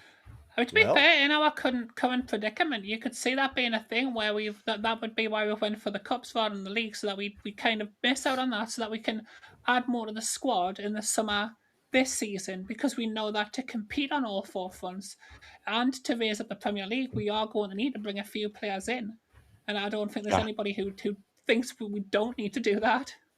Guys, let's not even go down this route. Let's start the conspiracy. Let us explain. The reason we're failing this season is the way we've played. It's nothing to do with we're trying to throw it. It's in regards to we haven't been good enough. You know, and that's the reason behind it. Again, it's a conspiracy theory, but it's not one with legs. There's no chance Eddie Howe's through games this season in regards to not getting up the Premier League. You know, so let's put this one to sleep quite quickly. The reason we're failing this season isn't because Eddie hasn't wanted to win games. It's because he hasn't been able to win games. Why have we played so well against Barcelona? Why have we played so well against Aston Villa? Why have we played so well in games outside of the Premier League, but so badly in the Premier League? I'm pushing this conspiracy theory all the way to number one trending in the UK. I'm telling you, Walkie's not best in this bubble because he's not the best of managers. Unfortunately, that's the reason why we're at this point. There you go. I mean, last cherry to finish on. Last 90 seconds. Then score predictions. Boki. 3-1 Chelsea. Win. Woo! 2-1. Yay! Tina. 4-2 to Newcastle. Ooh, D-man. 1-1. Yeah, I'm going 2-1 Newcastle. I think they've got to start playing well on the road. So fingers crossed. And I'm hoping it's going to be, Connor's just gone 2-2. And on my curveball, Connor says, that's far too clever for Howe. Anyway, the lads are just starting to appear behind the scenes. So I'm going to finish literally where we should be. So, right, that's it, where we are. We'll leave it tonight. Newcastle United head to Stamford Bridge to face Chelsea in what feels like another huge test in a season that just refuses to slow down. The Magpies have played more games than almost anyone in Europe. The squad is stretched. The injury list is longer than Eddie Howe would like, and yet the ambition hasn't changed. That's the interesting thing about the club right now. Even when things feel difficult, the expectations, according to Win, are still high. Chelsea have the home advantage, the firepower and plenty riding on the results, with the race for Europe places tightening. But Newcastle have shown all season they can rise to the big occasions, whether through relentless pressing, resilience, or just that stubborn Geordie refusal to roll over. So the question now moves from the studio to the pitch. Can Newcastle dig deep again? Can they frustrate a dangerous Chelsea side? Or will Stamford Bridge prove one challenge too many in a packed schedule? Whatever happens, we'll be here to pick it apart afterwards. Thanks to the panel. Thanks to everyone listening and joining the debate tonight. And thanks to everybody that's contributed to the Super Chats. And remember, football might ruin your weekend, but supporting Newcastle guarantees the ride will never be boring. Good night from me, and it's a good night from them. See you guys. Set up for maximum confrontation and super opinionated debates. The NUFC Late Night Show with Chris the American Man, Derek the Mighty Win, and the rest of the panel, Monday through Thursday from 9:30 p.m. UK and UFC Talk Radio, the voice of the Toon Army. Hey. There you go. Welcome to the Late Night Show. We've got Win still with us and the ever-positive Borky still with us as well. How you doing, lads? We've also got Peter and we have got Sean as well. How you doing? I'm doing good, thank you. Nice one. How you doing, Peter? All good. Well, I say all good. I'm still a bit under the weather, but I'm soldiering on, as they say. All right, Very get the violin under out. the strain. Yeah, so we are live on DAB Radio across Newcastle, Gateshead and Concert now, live on YouTube and the website nufcradio.com. So we've got a few things to go through. Obviously, lively debate earlier with yourselves, Win and Borgie and the gang. But yeah, we've got a good article from Craig Hope to go through at some point very soon. There's a lot of interesting points in that. What I want to do first, though, is go through a few topics myself. So, firstly, it's to do with the Barcelona game, because I haven't been on this show since the Barcelona game. So I'll just say, what I'm going to say, probably a lot of people have already said, but I just want to give my 2 pennies worth. So yeah, obviously, crazy game and brilliant game, but the end of the game, it just typifies, doesn't it, the ups and downs of football and how it's the hope that can kill you. But I think somebody mentioned on the previous show about Joe Linton. I'll come to him first. I thought Joe Linton was just absolutely immense in that game. And I've been a critic of Joe Linton myself over the years recently, but I think you've got to give him credit for that one. I thought his temperament, I thought he kept it in check. I know what you're saying, Borgie. Sometimes he goes over the top, but I thought for that one, I thought it was spot on. And Lewis Hall, I mean, what a performance that was from Hall. Newcastle have put out a video, and it's called a Lewis Hall Masterclass on YouTube. So check it out, because it sums up the performance, these highlight reels. So yeah, everybody check that out. I mean, what in terms of Lewis Hall, do you think that we'll hang on to him in the summer? I'll go to you, Borky, first.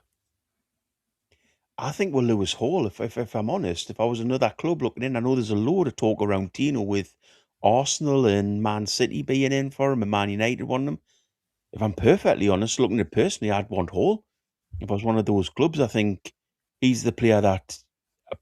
Firstly, I don't think he'll stay as a left back. There's no doubt in my mind now that lad's going to end up playing further up the pitch. He's he's too good to be a left back. The dribbles he does and things like that. I've said it before in the past. He reminds us as a bit of a young Gareth Bale, and I think the more he's developed, the more he's developing into that sort of player. So he's either going to end up left wing or left central midfield. But for me, he's an immense player, and he's just so exciting to watch. And you know what? He's kind of so humble in it. You can see he's a player that loves playing football, and I love the fact he gets frustrated when we're not doing well. You can see that little bit of petulance coming out of him, that he's thinking, "Hang on, I'm putting in everything here," and the rest of the team aren't. I think not only is he a future forward player, but he's also a future captain of the club if he stays. Yeah. Fingers crossed. Sean, what do you think? I absolutely agree. It's outstanding. His ball control. It's just like that ball is just glued to his feet. He reminds me a bit of Jose Enrique, the way he controls the ball, the way so for me, I have seen, like, I know Man United, apparently, I don't know how much is true, but I think it's just rumours, but I know Goldberg's apparently putting tweets out saying that Man United want him, so I don't know if it's to upset the camp, but me personally, if I was a manager, I would be looking at Hall and then instead of Tino. But it'll be amazing if we can keep him after the performance he's doing. Aye, I was thinking exactly that, mate. I thought he's like Jose Enrique on steroids. You know what I mean? The way he holds that ball and just nobody can get it off him, and he bombs down the wing like that. It's just, it was just an unbelievable performance. To be honest, like, it sounds a bit kind of crystal ball type thing, but I'd see him with Chelsea, and a lot of other people have seen him at Chelsea, and they could see him how good he was then. But this is why I was absolutely chuffed we got him at the time. You could see at Chelsea the ability that he had, and I was really surprised that we got him and that Chelsea let him go. I know it was a PSR thing maybe as well, but it's out of all the players in the summer, certainly, in terms of fullbacks, he's the one I think you want to keep. Peter, do you think we'll keep him? I think it will depend on where we finish, what we get in terms of European football. I said last night I'd like to think that the Geordie connection will work in our favour, with his mum and dad being like Newcastle fans. He's grew up with that in the family. So again, I know some people might say, well, I'm being sentimental, and maybe that doesn't have as much of a place in football as maybe what you'd like, and that could be true. But still, if he's settled enough, he might think to himself, do you know what, I'm going to he's still quite young, he can give us another year, and then we'll kind of see where we're at after. But yeah, I'd like to see where we're finished first until I give a concrete answer on that. But it's a good shout that with Enrique, Sean. I think that, good comparison. He kind of is very similar in the way that you just can't get past him, and then when he's got the ball, he's just like gliding past players. So, top class. The one thing I'd say is that, I'm quite confident to say, unfortunately, that we're not going to get Champions League football next season. And I think that's the big thing, isn't it, for a player of his quality? His entourage will be saying, well, not necessarily his mum and dad, obviously, like I said, Newcastle fans, hopefully, but people in the football world will be saying Lewis Hall needs to be playing Champions League football, and we're likely not going to have that. So that's going to be the challenge, I think, in the summer. Win, what do you think? I know you might say we might get Champions League, mate. Well, exactly. That's the first thing. But apart from that, we argued the toss last night, Chris and I, because what I couldn't understand was all of the transfer speculation around Tino Livramento, and you heard none of that. We've heard none of that until Goldbridge came out yesterday of any club being interested in Lewis Hall, and that staggered me. And I put forward the opinion that it could be because all of the transfer hierarchies everywhere have contacted his agent, as they would do with any player, and have just been told he's not going anywhere. He doesn't want to go anywhere. He's happy where he is. And I console myself with that little sliver of a belief. That because otherwise it makes no sense why he hasn't been connected with anybody. On the basis he's been so good for us this last season and a half.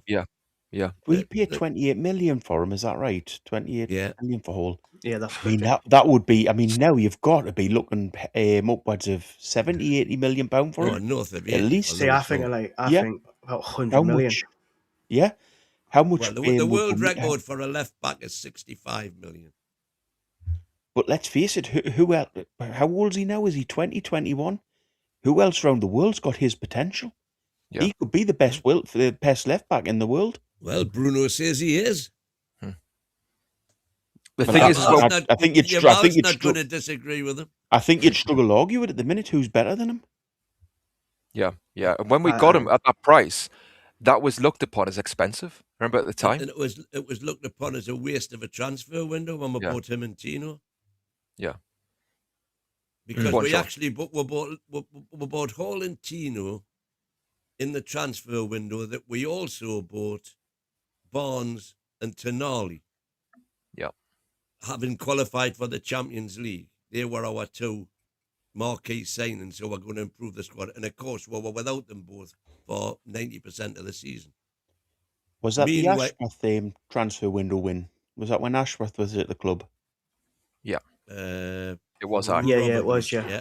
So it just shows you what having a good director of football in place instead of putting the belief in the manager and his nephew does for the signings that you make. Except that window, the wrong one. That window was decried by a lot of people. I'm sure you included, although you probably weren't on the channel then. As what we're doing, spending £50 million on fullbacks. But that shows you why you need a good director of football, because he's obviously looked into those guys' trajectories as players and seen they were the right players to sign at that point. Yeah, and he's got Eddie and said okay, and Eddie said yep. Smash. I agree with that. Yeah, having a good sporting director that can spot talent. Yeah. Wazza says Tino can play both sides. That's the attraction. With what you're saying there, Wayne, why he gets the attention, maybe. And also, there was a few chats last night that were saying because Arsenal don't need a left back. Yeah. You know, Toon Nut says don't need a left back. Yeah, possibly. Toon Nut says money always talks in football, and we've got Battleaxe saying, I think teams are being quiet on Hall as they don't want other teams knowing their interest in him. I can only see the likes of Bruno going to City or a foreign team like Madrid, PSG, etc. Yeah, I mean, one thing I'll just say in terms of the attention, right, is I remember watching some games on TV, and the commentators were talking about England, and they were saying that the left back is a trouble position for England, and this is maybe last season, and they were saying there isn't anyone that comes to mind, is there? And just speaking to what you're saying, Wayne, about going under the radar, I'm sitting watching the game thinking, have you seen Newcastle play? Have you seen Lewis Hall play for Newcastle? Because he was quality last season as well. And I find it strange that even in the football world, in regards to, on TV, etc., I think he's went under the radar, even in that regard, which is great. It has been great, but strange. But obviously being on the Champions League now, in the spotlight, you can't not be noticed, unfortunately, in that regard now. I just want to say as well, Borky, on your point about like moving positions, it is interesting because I think he could do a job as a centre mid as part of a three, potentially, but I think I would see it as, I mean, maybe you could look at O'Reilly, couldn't you, in Man City? He's doing it on a regular basis now, I suppose, but I just think sometimes when you're coming onto the ball from a deep position, it's a different vibe and dynamic, isn't it? I remember back in the day, Wayne Bridge for Southampton was a brilliant left back, and everyone was saying he should be left wing for England with Ashley Cole behind him. But I think they tried it; it didn't quite work. It was only a few games, but again, I think when you're coming onto the ball, it is easier in that way. So I think maybe he's a centre mid. I think you could come in and do a job there, definitely. I think the only problem he's got is his height. He's a very, very short lad. I don't know But his he's exact height, but I'm he's guessing he's great about in the air. 5'6". I think guessing he's about 5'6". So, you know, playing that sort of position, maybe it'll be his height that keeps him as a left back. But I do see him as a little battler midfielder. I mean, he reminds us a little bit of like the look of a David Batty sort of player. Maybe he's not as defensive, but you know that sort of little bit of a. He's got that little bit of a bite about him as well. He's got that little bit of aggression about him. Yeah, yeah, yeah. Mind you, though, if he was to move from left back, then you would lose those defensive qualities. Yeah, well, we're knackered first of all, but yeah, also with Yamal again, with the Barcelona match against Yamal, you saw how good he is defensively coming up against someone like that, and he just wasn't phased one bit.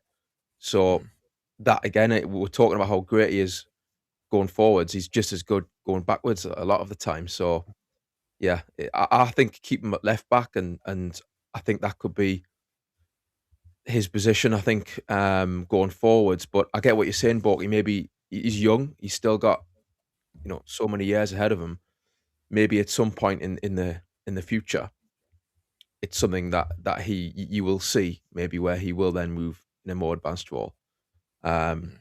Maybe it'll get to a point where his defensive qualities might start to wane a little bit, and then you think, okay, now he needs to go further up. But yeah, he's just the complete package at the minute. So yeah, but let's face it, Peter. If we can get a player like that who can cover a couple of positions, that's a bonus for us. So if he can step up to midfield at times, but then his natural position is the left back, I think the more positions a player can play on the pitch apart from Burn, the better for us. I like Miley, like he's kind of similar. Yeah, exactly. Aye. Thing is, as well as tactically, you do see the fullbacks, and we've seen Trippier do this, and Tino actually, I think, come inside and actually play in centre mid from the fullback position, wander over. So I don't think we've done that with Lewis Hall as much. I mean, naturally he comes inside anyway when he's dribbling past players, but in terms of starting, we could even do that. Do you know what I mean? He doesn't have to start centre mid, but he can drift into centre mid in the way that a lot of teams do now with the fullback. So that's an option. Yeah. So I'll move on from Lewis Hall, but I wanted to mention him because just to come back on what Borky was saying there about him being slight, being small. He's incredible in the air. The number of aerial duels he wins is quite... I wasn't calling him out for that win. No, I'm not. I know you're not calling him out. But simply what I was saying was that he's not as tall as. I mean, I'm guessing he's about your height. Maybe he's about 5'10". I don't even know if he'll be that, to tell you the truth. Yeah, I think he's 5'10", isn't he? Yeah, but I mean, for the likes of a Miley who's 6'4" and stuff like that, there is a difference in that sort of in that position in midfield and on the wing as well. So it may be, but height doesn't really matter. End of the day, let's face it, unless you're a central defender. But I think he is just that little bit short to be. Maybe he's the fully attacking player that he could be. Well, I would say Bernardo Silva. And obviously he's Bernardo Silva, but do you know what I mean? In terms of height, that doesn't stop him, does it? And he plays in the engine room a lot of the time. So, yeah. Look at David Silva. Yeah, there's a player for you. Very true. I mean, as the part of the panel on the top are all over 6 foot, I think it's maybe a little bit of a sightest thing by Wood, but. Yeah, I was going to say, when you were taller than what I thought you'd be in real life, but I thought you were like 6'4", weren't you, mate? 6'4", 6'3"? No, I'm about 6'1", mate, at maximum. Aye, sure. That's around. that's a rough estimate. That's lying down. Yeah. I'll move on to Anthony Gordon, right? And I think we've covered this before, obviously on the previous shows and stuff. And Anthony Gordon, I think he's doing much better up front.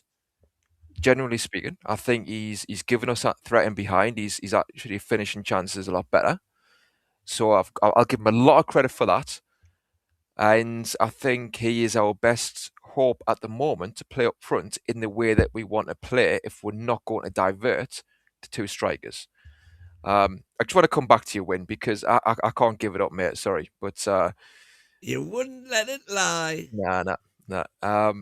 Because you were saying that he doesn't lack effort. Is that right? Correct. Like, because you're saying that you can kind of fault him for his technical aspects sometimes. I know Jack Cunningham was saying this as well.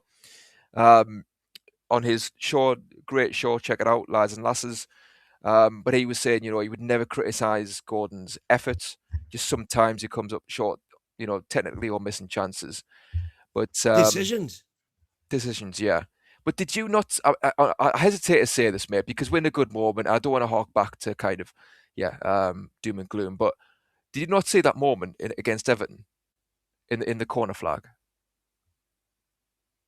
when he sat down? When he's chasing down the ball, he didn't sit down. I mean, he stopped. He just basically stopped playing. But not saying. Oh, right. When he didn't. You're saying he could have prevented the ball going out for the throw-in. He could have tried. Okay. There's no guarantees he would have prevented it, but he could have tried. But he didn't try to do that. You know what I mean? Like, I think sometimes he's prone to these moments. Let's agree with you there, just for the sake of argument. I'm not saying I do, but let's say you're right. That's one moment. I could count them off, to be fair, man. Yeah, but isn't Gordon? I'm not going to. I feel Gordon's it's a good player, but he can be unpredictable, can't he? You don't know what you're going to get with him. I agree. He's a weird player in a way. I think he's like a hothead as well. Like, I think he's too much in his head. Yeah, I think he's overthinking at times, and he's trying to be this cool, calm customer where I don't put my foot in and I don't chase around. I mean, he said words to that effect recently as well, and I just think, he's a strange one right now, and I think I'd still cash in the summer, certainly if you get 90 million. As a caveat, I'm saying all this. He's been brilliant in general recently, and he's our best hope up front right now. So, again, I don't want to be doom and gloom. I just thought it was an interesting point because he's a bit of a unique player in that way. That he's went from this spiky character that plays with aggression all the time to this kind of cultured-esque play he's trying to be anyway, and it's a weird one, I think. His latest utterances, which Chris brought to our attention yesterday, were when the team play bad. I am now that because I'm, the top player. I am now the scapegoat when we play bad, and he says that doesn't bother me. He says I can handle all that criticism. Yeah, but criticism. But he is effectively claiming the crown of being one of the best players because top dog. It's him that gets scapegoated when we do poorly. Yeah, I agree. But I've noticed with Gordon though, ever since Liverpool were linked with him, he dropped his game. Mm-hmm.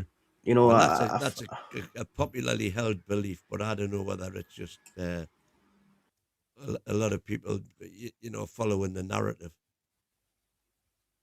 I do think there was a drop off, and whether it was coincidental or not, he had that season when he was player of the season, wasn't he? Yeah, he was. Yeah. And the following summer was when he had those links. That's when he had his head turned. Yeah, and it was genuine, wasn't it? I think we had to sell Minte and Anderson, and it was talked about that maybe Gordon was going to be sold instead. Yeah, it didn't come to that, so he would have been told about that behind the scenes. You would have thought so, and then I thought when the season kicked off that season, his vibe was different. He wasn't the player he was the season before. There's no doubt about that at all. No, I think to be fair to Gordon, I think he probably realizes that the team is set up around him a little bit, and he accepts that. So what he's saying is, I'll take sort of personal responsibility for things because I understand that the manager's setting the team up slightly around me. So I think that's why he sees himself as a big player. I don't think it's just that he's got a big head. I think there's something to that, and I don't mind that in a way. That's kind of fine in one way. Again, it's more his style, and it's more. I think he's overthinking things at times. I mean, you could even point to that moment at the end against Barcelona where he gets the ball on the centre circle. If you're not thinking, you play that pass to Willock on the left. It's an instinct thing. He's a clear run there. His fellow subs came on with him and made a good run down the left. For some reason, he kind of stops. Like I say, maybe thinks about it, turns back, and then plays a weird ball down the middle of the goalkeeper, and they go up the other end. I mean, that sounds like I'm blaming him on his own. I'm not. But yeah, but that's exactly what I'm saying about one of the weaknesses in his game is decision making, because there's many a time when he's head up the wing, cut back, cutting inside, and on those occasions there's balls he could play. Yeah. But he's already set his mind up. He's going to go in and somehow get a shot off. Yeah. Yeah, sure. It's down to decisions. We all know what Gordon's game is, and Eddie Howe knows what Gordon's game is, and Gordon knows what his game is, and the players on the pitch do. And we set up around playing around that game. So, you know, he is a good player in regards to the way he plays. And when you play him up front, he probably is our best option at the minute. Let's face it, who else is actually doing the business for up there? Well, that's the thing, yeah. I think up front he's making some really good runs. And I think his movement off the ball is excellent. And I have to give him credit for that. Rate. Well, his work rate, yeah. Well, I think, like Timmy says, I do think that moment against Everton was pretty bad when he didn't close down Tarkowski. But yeah, just in terms of as an attacking player, his runs that he's making to allow us to kind of pick him out, and it's more like the Isak style, getting in behind, stretching the defenses. It's good. I think he's proven that he can do a job there. But I would also like to see him be maybe a bit more of that spiky version that we saw in the past, and maybe, like Timmy says, just don't think about things as much as what he is sometimes on the ball. You know, maybe play with instinct a bit more. But I do agree that up front he's definitely helped the team recently. Do you think coaching wise they've told him just to calm down a little bit and to take that little bit of spike out of his game? Because possibly he used to remind me a little bit of not as bad, but a Wayne Rooney when he first came out, and he would be like chasing everybody down, and you know, every time he got near somebody, you thought, oh, this is a potential red card, and that started to creep into Gordon's game. Do you think, for example, against Everton, do you think the reason that he stayed down was the coaches have says to him, take a couple of seconds to think in your head before the next thing you're going to do on the pitch. So if you lose the ball, don't just go sprinting after it and go hell for leather to get it back. You know, sort of think about what you're going to do, because if you do that, then there's a good chance that you're going to get yourself into trouble. Is that a little bit what's creeping into his game, is because the coaches are teaching him to think more? It's a fine line, isn't it? It's certainly driving the chat up. Battle Axe is saying he's supposed to be our best player, but Premier League performances say otherwise. And Irish is saying, and Wazza agrees with him, he's selfish. Quinny's saying he needs another 50 grand pay rise, the poor lad. And David Spencer saying Anthony Gordon, unpredictable. 1 minute he plays fantastic and brilliant, next time plays not so good. Can't work him out really, which is exactly what you were saying, Tim. Yeah. And I'll happily sell Gordon, says Richie to Nut. Abruptly, Oliver says, time to move Gordon on now. And Gavin is saying our wingers are not producing assists, and that's their main job in our system. Do you know what I think part of the thing is as well? When we think back to the past, you class these players against the likes of Ginola or Robert, especially. We'll use the left wing with Gordon, so Robert or Ginola. Ginola and Robert weren't great every game. Sometimes, in fact, probably a lot of the time, they dropped out of games as well. Yeah. You know, we'll look back with rose-tinted glasses saying, oh, these were the best players ever.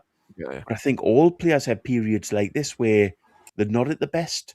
So, you know, you pull your hair out with some of the games that exactly. they had. Yeah. Wazza, thank you for your super chat. He's saying it's now to do with form. He just chooses his games. Well, if that's the case, that's no good at all. He does. I'm not saying I agree with it, but I do. See, I do as well. He chooses big games. I think he's a big game player, and he can't get himself up for the lower team Premier League teams. No, but this is what I mean. Is like, I you know, when you've watched football a long time, you can maybe see nuances, can't you, in body language? And I think the Everton game was perfect example of that, where it's not a glamorous game, but we really need those points at the time. and it sounds like I'm being picky. And obviously, I know when you're saying, well, it's just an isolated incident, but that incident there where he just literally gave up, and he just there let was that another ball. incident that was highlighted in a game earlier on in the season when he didn't get the free kick and he sat down. Yeah. He was on the deck, didn't get the free kick, and he kind of just watched their attack build and they scored. And everybody's saying that, it was somebody took a screenshot. See, I can't remember what game it was when he sat down, and he came off injured, didn't he? It just didn't seem like he was up for it. Well, that was the Man City game. Yeah. I think the one you're thinking is Burnley away win.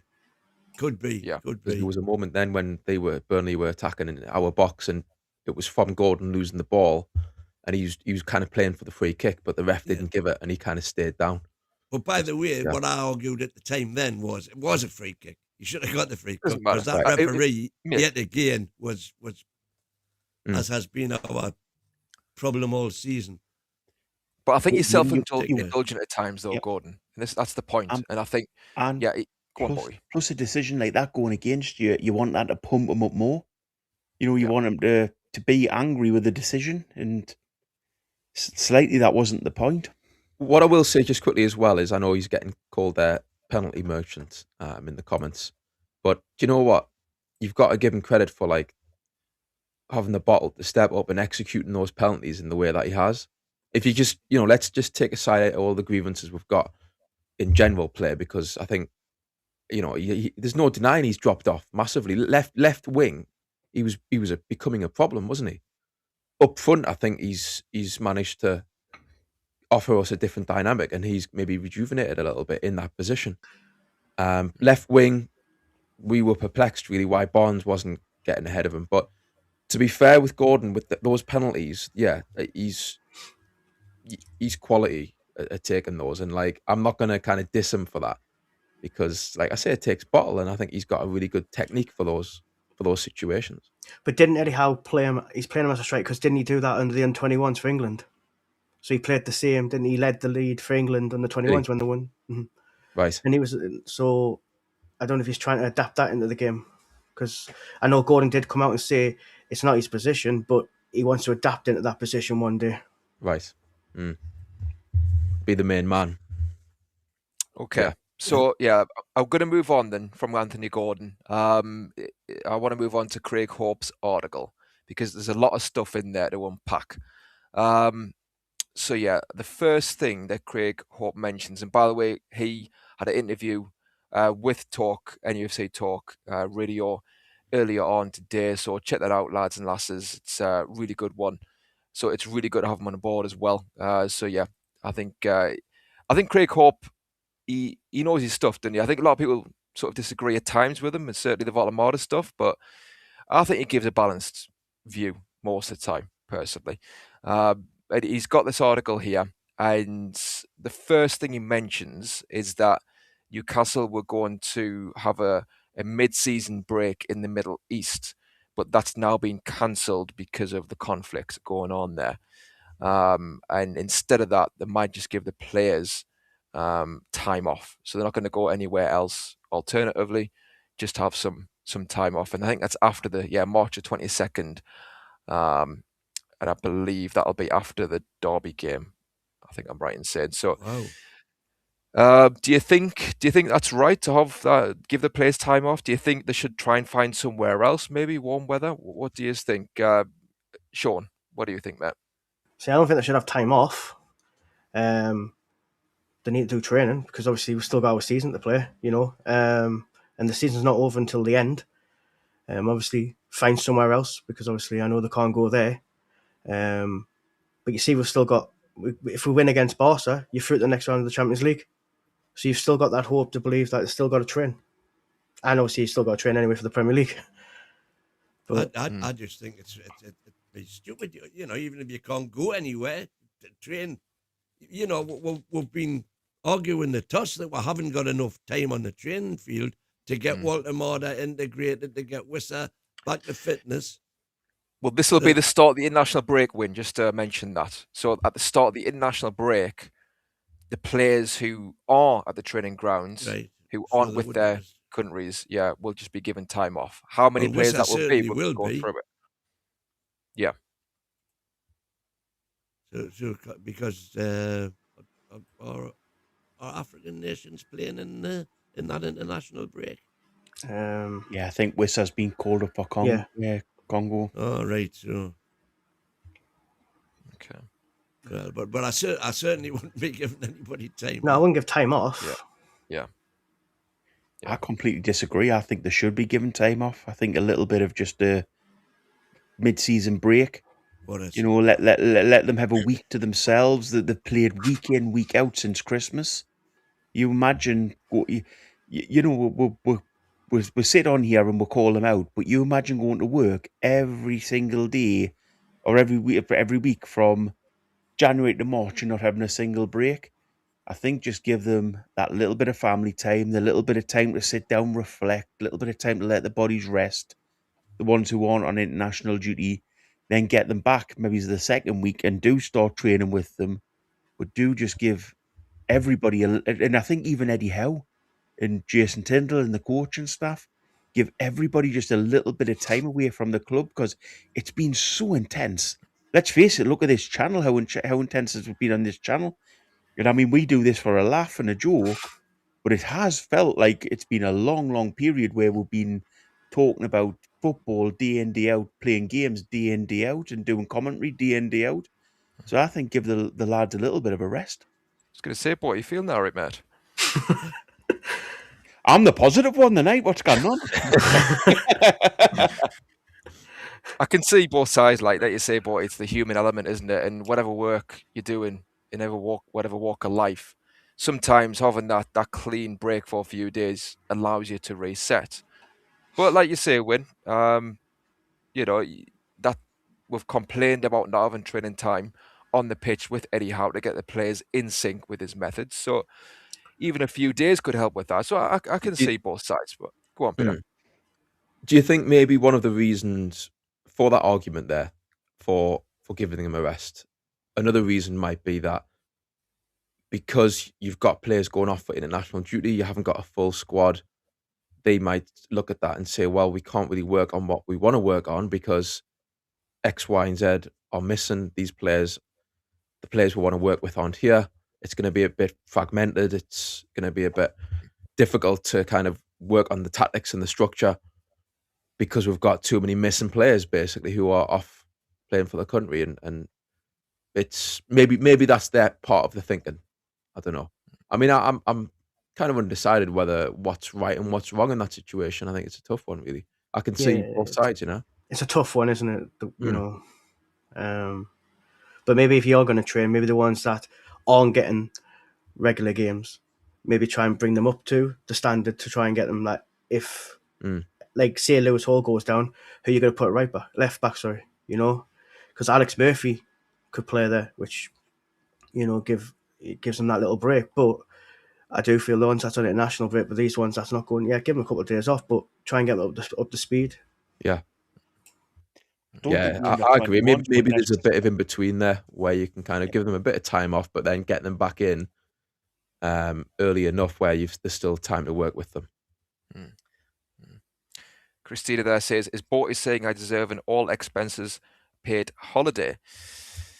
There you go. Tina, I'll give you an all expensive paid holiday if you stay off the show for a couple of weeks. I'm sick of all this happy clapping.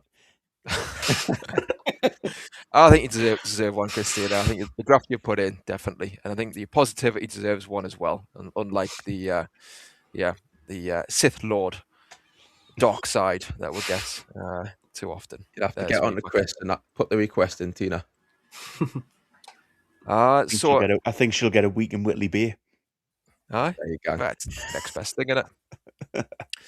I'm going to have a look at the article again here because it goes on to say that in the summer, we were looking at pre-season and we were looking at the United States or the Far East, but the Daily Mail can confirm that is now the case, that we are going to make a decision on either Austria, Portugal, or Spain, instead of having these long trips, to the United States or the Far East.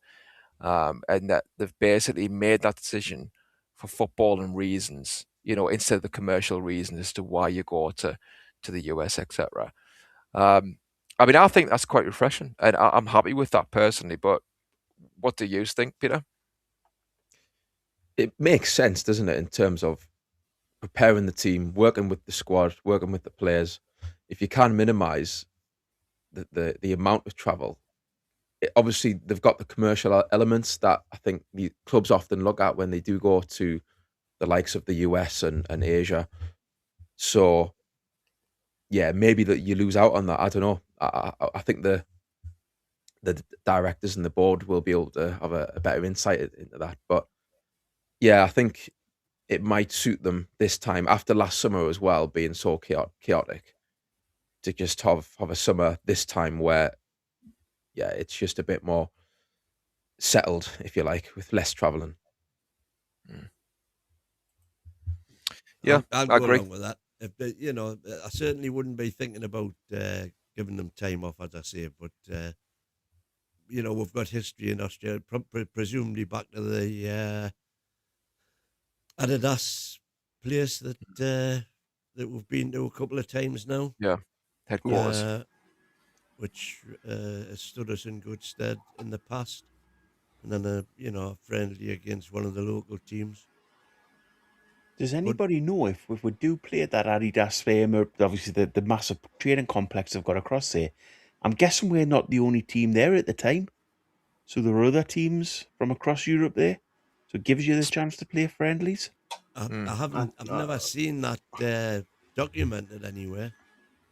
I'm just thinking that sure enough they wouldn't have that facility just there for us sort of thing. It has to be for a lot of teams across Europe. Well, I would imagine any Adidas sponsored club would have the option, but it's a question of whether they would want to exercise that option. Mm-hmm.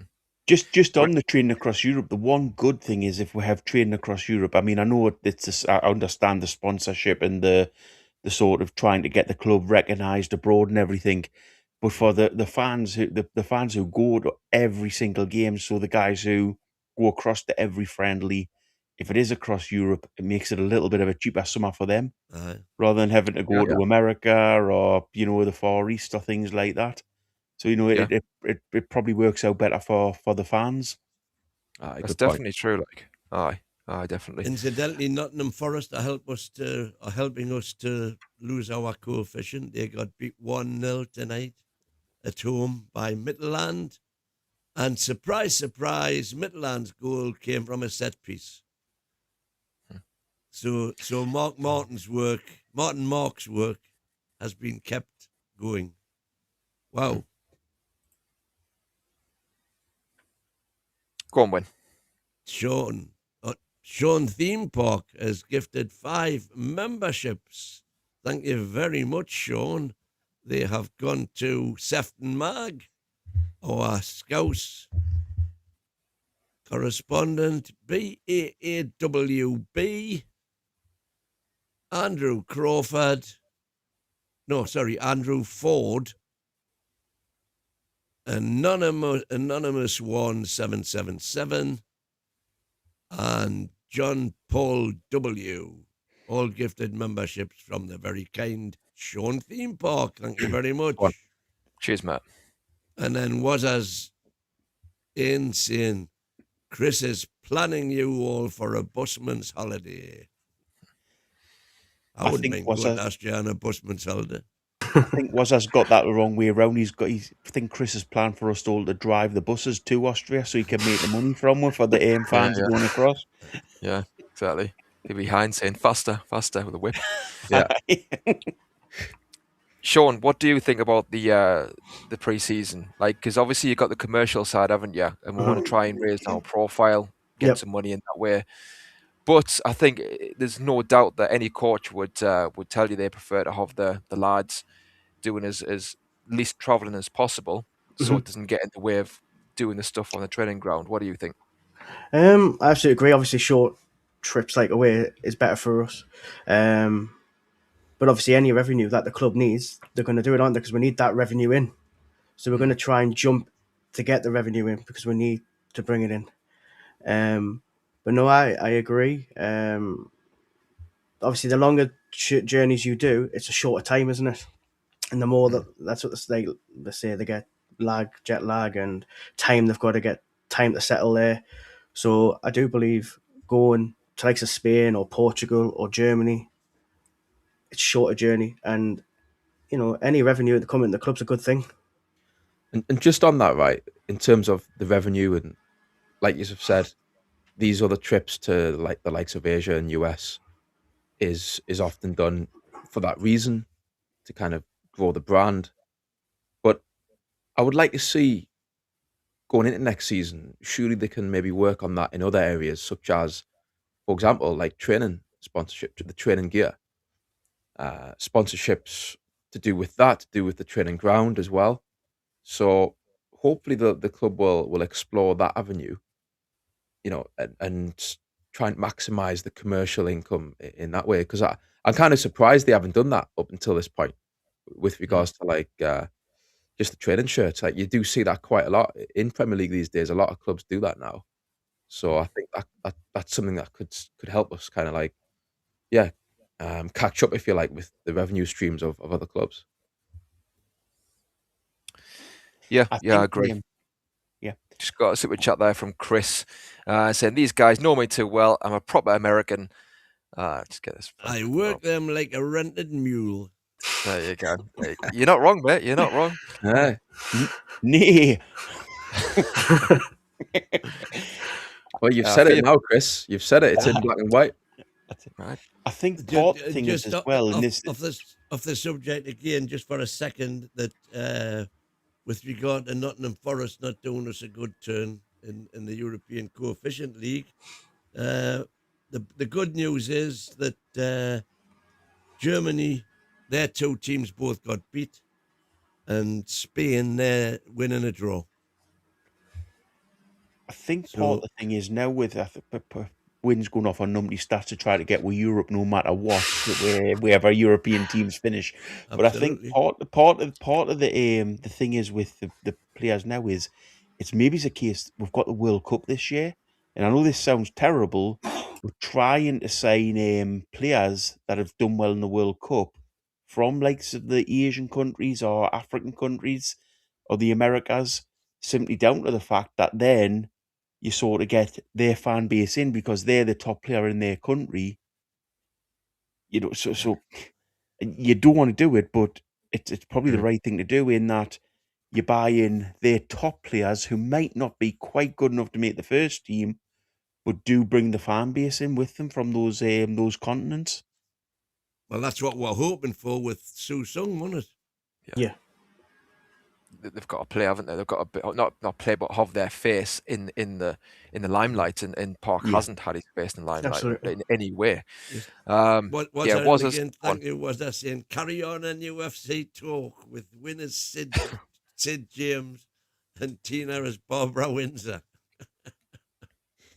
Remember Eric Gates on the Three Legends phone and used to always call St James's Sid James. Sid James. Aye. I'm going to then Win, I think only me or you are old enough to understand the references there. Well, I know Sid James, mate. Yeah. Most people know the Carry On films, I think. Yeah. With Barbara Windsor. Yeah. And Sid James. She was Peggy in EastEnders, wasn't she? Aye, Peggy Mitchell, aye. Yeah, what was a big bloke called? Was it Bernard somebody? Bernard Breslow. Yep, I think that would be me. Yeah, you'd be Arthur Mullard. I don't know them, to be fair. So yeah, the article also continues to say that we definitely will be in the market for a new striker, despite spending 124 million on strikers last year. And it goes on to say that we're looking at Dominic Solanke, and obviously it has been mentioned before. It also says that we've watched Inter Milan's forward Pio Esposito. But he's apparently 20 years old, and apparently Inter rejected 42 million for him last year, and we're a bit wary of the price tag. And also it mentions how we wanted to sign Liam Delap last year, before he chose Chelsea, so he is a potential option as well, because he's been out of favour at Chelsea. He hasn't done very well there. I mean, obviously, except Chelsea have poo-pooed that, I think, haven't they? Chelsea have said he's not going anywhere, to my knowledge. We'll see. We'll see. I wouldn't hang me hat on that personally. Mm. Yeah, I think they could be open to offers, depending on who else they get in. I mean, what do you think? It's a big conversation, isn't it? There's a lot of things in terms of like the whole Voldemort Wissa thing and who would you sign if you did sign somebody. Sean, what do you think about the striker situation? See, I like Nick. I think he should be given the start. He scored them goals at the start of the season, and then he's just went everywhere. He's played nearly everywhere on the pitch, really, apart from in goal and defence. But I don't think Solanke's the signing where Tottenham are. If you look what he's doing with Tottenham, he's not banging goals away. I do feel Nick needs to start as a striker, and we need to adapt around his game. And like we're on about Gordon, because if you look at the players if you look at Jacob Murphy, he's the only player that I seem to put crosses in. Yes, Harvey Barnes does a couple of crosses, but likes to Gordon, he likes to cut in and take that shot. Where when you've got Nick in the middle, he could be putting the ball in for a header, or But I say give Nick a chance. Yeah, I'll just say to that, Sean. Right, when you say win a header, I would also say he's got to show a bit more toughness to win those headers in the first place. You know what I mean? We can give him the crosses, but I think sometimes he hasn't shown that striker's instinct, if you like, in the box to get at the end of things. But at the same time, I do agree with you in that we haven't helped him enough. And I think if we're going to keep Voldemort, whether we sign another striker or not, for me, we have to play with two strikers or number 10. It has to be Voldemort in the 10 with somebody ahead of him, or Voldemort in the 9 with a 10 behind him. And that could be maybe Jacob Ramsey, for example, not necessarily somebody new, but we have to change the 3 flat midfield. That's my opinion. I mean, I would argue, you could even still, or you could have done it certainly before now this season. And obviously Eddie Howe he's too wedded to the 4-3-3 to do that. So I agree with you there. Yeah. Borky, Solanke, what do you think? Not for me, mate. I think what we need to do this, it's a difficult some of this one, because you think to yourself, should we have players lined up straight away to come in, which would be the perfect scenario, or do you wait till the World Cup and see what's available after that? It's a really, really difficult one, but Solanke for me is not the player we need. We need something different. We need to start looking abroad. We need to start looking in different leagues. We need to start picking up players for a hell of a lot less money than we are. We can't just keep going buying Premier League proven players at inflated prices. Yeah, I agree. And I think with Solanke, he's had injury problems, hasn't he?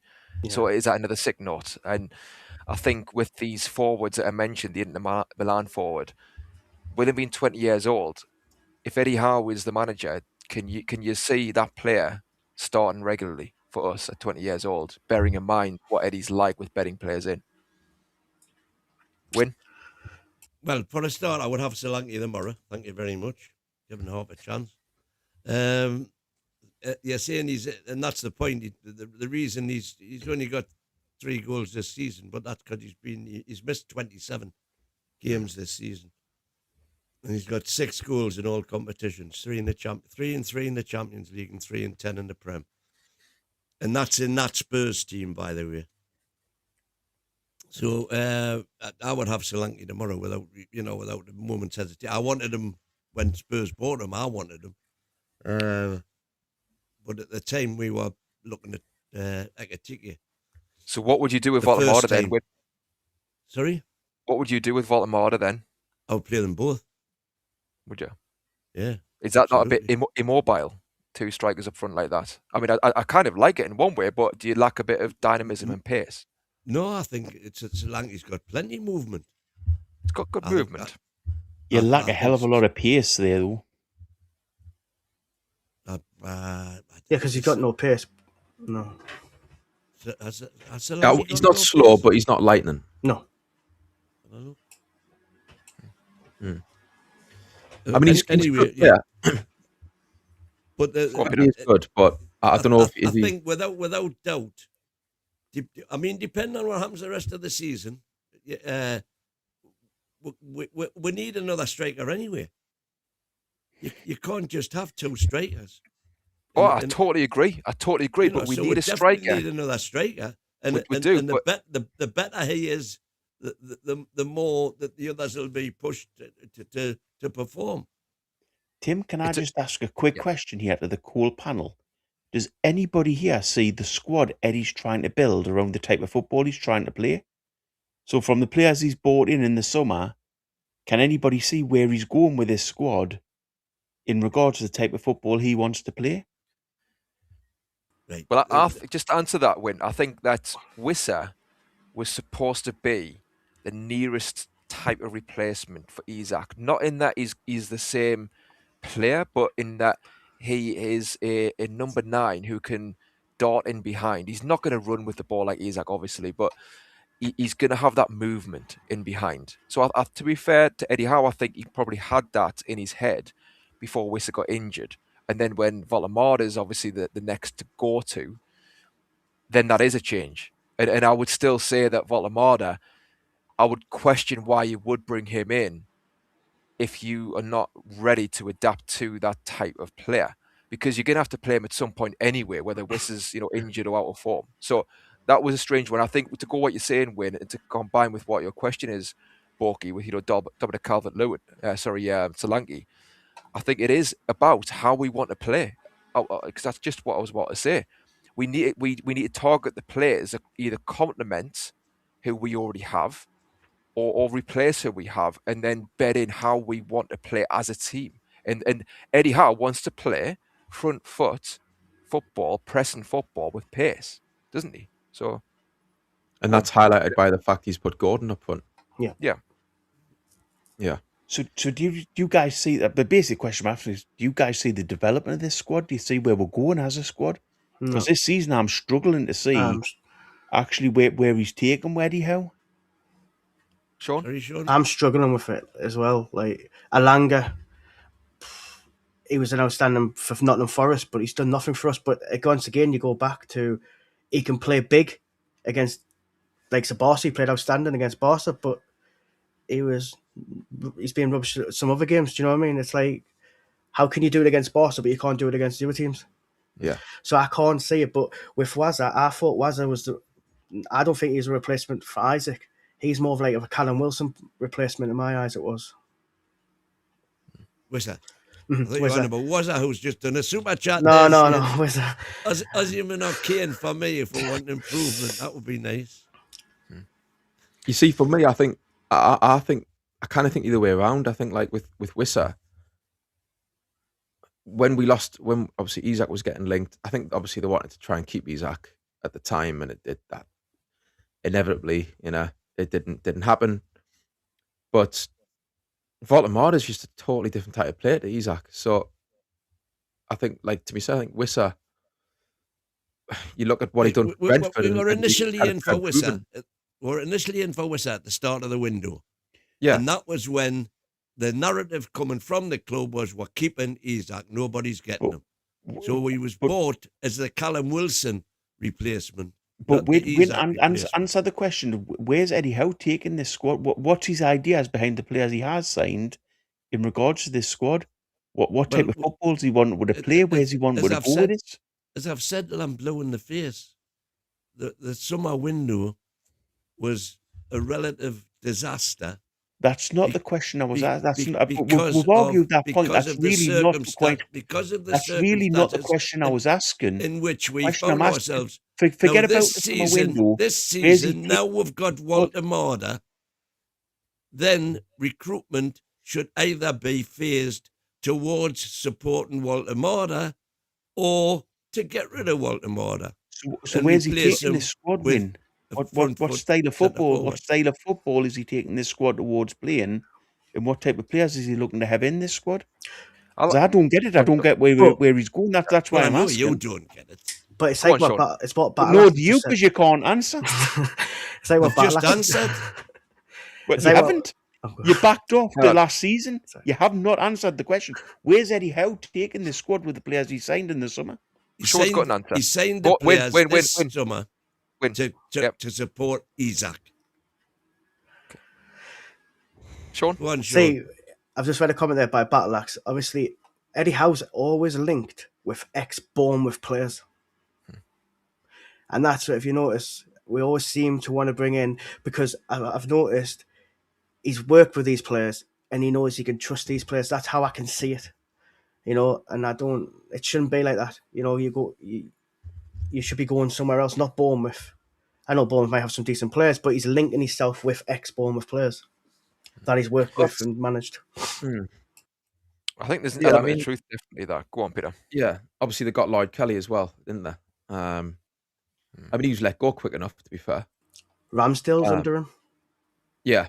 I mean, that's fair enough. He's not like, he hasn't been the number one this season, but yeah. I mean, I just on that, I would like to see him keep going in this run that he's in, because I think, yeah, you got nothing to lose with dropping Nick Pope, but yeah, I mean, to be fair, I mean, obviously with the whole Bournemouth thing, that is the media, isn't it? Ultimately, the media are making those links. I mean, and we haven't. I'm not even sure that Eddie was at Bournemouth when Solanke was there. I think he was, you know. I think he would have been.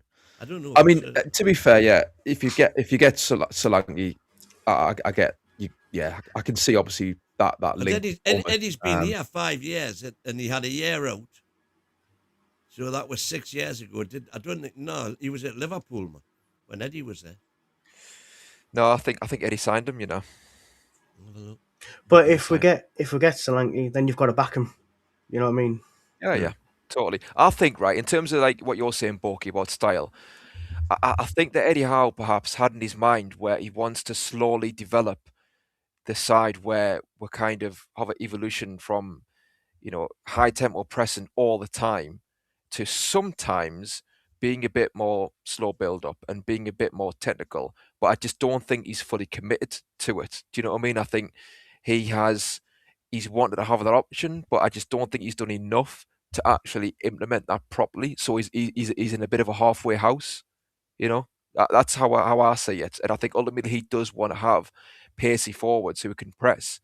I mean, obviously Solanke isn't necessarily that, but again, it goes back to what Sean's saying, and that I think he also wants players in who he can trust, who he knows what they'll bring. Yeah. Did you find out when? I'm just he signed for them in January 19. We can't keep, well, that would have been Eddie Howe. We can't keep going down this route, though, of signing only Premier League proven players. It's just, it's not feasible. We've got to start looking outside the Premier League. And as all you guys have said, Eddie Howe has players who he's got in his mind and he wants to sign. And normally the players that he knows. Yeah, I mean, it will be very interesting this summer, because it has been, I don't know if it was said by Ross Wilson or if it was just reported by journalists, but there was something muted about how they are going to look outside of the Premier League. I think this summer there was something said about how they are going to broaden the horizons that way. They set up new systems, haven't they, in South America and in Belgium? Yeah. Right, and that is good, because I agree. You can't just, I mean, Elanga is a bit of a, there's you look at that signing and it's proof that you can't just bank on Prem proven quote unquote players. But let's face this as well. This isn't an Eddie Howe issue. This is a club issue. In regards to, they've allowed him to sign these type of players. As a club, we should have been saying, look outside the Premier League. You know, we should have had that director of football in place. We should have had the CEO in place who was actually running the club. Yeah. So we'll call Eddie Howe out for the transfer window, and he did take control of it and sort of wanted to be there. But let's face it, if it's me, you, any of you guys, you go where you're tried and tested. You go if you're a Premier League manager and you're trying to keep your job, you go with the guys that you know or you think you know will do the best job for you. Whereas I think a director of football can step away slightly from that and actually say, look, no, we don't look at those type of players. We look at players from outside that area. Yeah, but what type of players do we need though? Like, what position would you go for? Well, all over the pitch now, unfortunately. Well, I'll come on to that, Sean, because it's got to, defenders has to be the big thing this summer. Let's face it, we all know this summer we'll have to sign some defenders, but they don't have to be Premier League proven. They've just got to be good defenders, like a Chow that can come into the team. So what says Borky, would you prefer he went for those he doesn't? I assume he means he doesn't know. Yeah.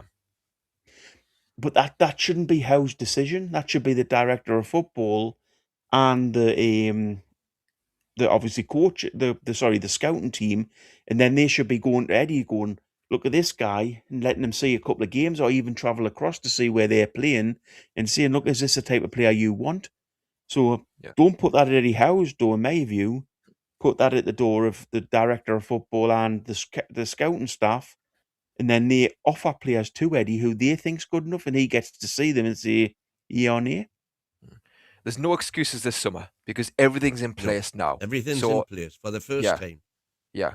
So, like you say, Peter, it'll be fascinating to see what happens because they've got nothing to hide behind now. Thank you very much for the super chat, mate, as well. Sorry, nice one. And just quickly as well, like I think the kind of the rest of the season, we've got the likes of Wissa and obviously Voltemada. Well, those two players, and I would put Elanga in that bracket.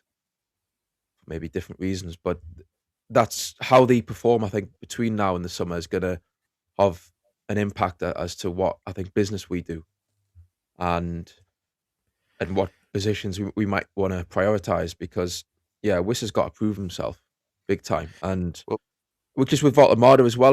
Like I get the conundrum because he's scored goals. He's obviously a quality player, but. And, at the same token, I do think that he has struggled at times up front in that formation. I'm thinking of like games like Fulham at home, Sunderland away, West Ham away, Brentford away. He struggled, and that could, I think, at times that was because he wasn't getting the support from the wide players and he was isolated. I think there's other times where, like you said to me, he needs to relish those battles with the centre halves. You're not always going to have the perfect match where you can kind of like have players around you at every minute of every game. And I'm not jumping on Voltemada here, sort of like criticising him. I'm just observing the fact that he's new to the Premier League. He's quite a young player still. I think he needs to maybe bulk out a bit. So, and then I think we can, because he's got potential, but I think that he needs to work. I think it's a collective thing, isn't it? He needs to work on that side of his game, keeping the ball a bit better sometimes. But also, I think Eddie has to look to see how we can fit him into the team better, because he's a totally unique player.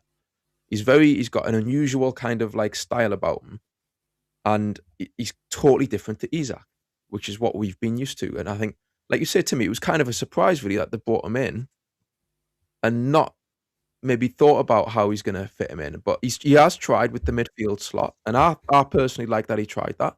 I know some fans don't like that, but maybe it'll get to the point where we'll have nothing much to play for at the end of the season, and you just give him a run up front where there isn't that pressure on him, and you just start him up front and you just say, okay, whatever happens, but we're going to try and mold this now, mold the team to get him into that position. What us back in again. So Sergeant Wilson in charge and Dad's Army Captain Borky. You stupid boy, was I? Speaking about... You'll get that if you used to watch Dad's Army. That wasn't as being nasty to was I? No, cheers, was I. Honestly, we appreciate all your support, mate. Thank you, was I. Your comments. So in terms of other positions, Craig Hope's article, it goes on to say that we are looking at a right winger. So you're talking about Elanga. Apparently, we're looking at Union SG's winger, Anan Kalai. I probably butchered his name there. And also looking at Cologne left winger, Seds El Mala. So the latter is 19 years old, and the other one's 21.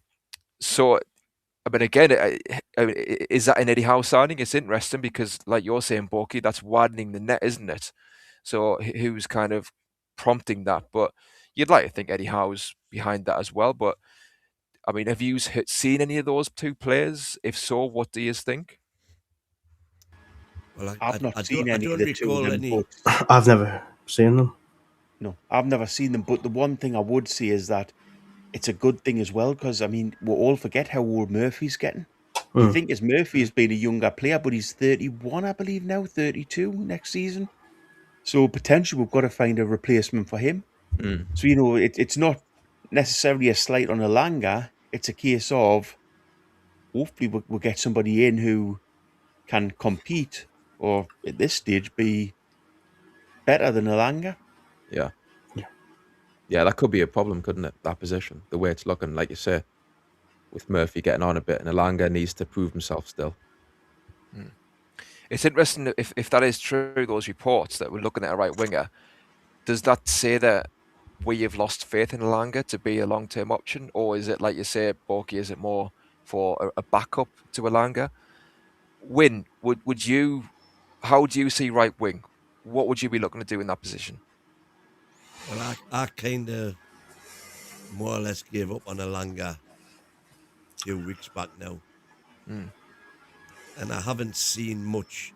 You know, everybody's going on about what a couple of decent games he's had, but I think that's because they're comparing average games to below average games with Elanga, because he's still, for me, hasn't made the most of opportunity. I'm talking about during games when he's been given the ball in certain positions and hasn't set the world on fire at all for me. So out of every sort of major player, if you like, in the squad, that I would be the least disappointed to see the back of, I think that's Anthony Elanga. Yeah, I think he did better against Barca. Say again. Do you put him against Wissa? I still have the belief that Wissa isn't yet fully fit. I know everybody says, how can he possibly not be fully fit now? But as I say, when Luke Edwards was on and he said he'd seen the metrics from the medical team that he was, half a stone overweight and still not getting the, I don't know what exactly they do, but the heart rate and all that to go with it. Yeah, Elanga. Yeah, I agree. He's actually, what I've been looking at is Kalali's performance against us for USG, and he got a 6.8.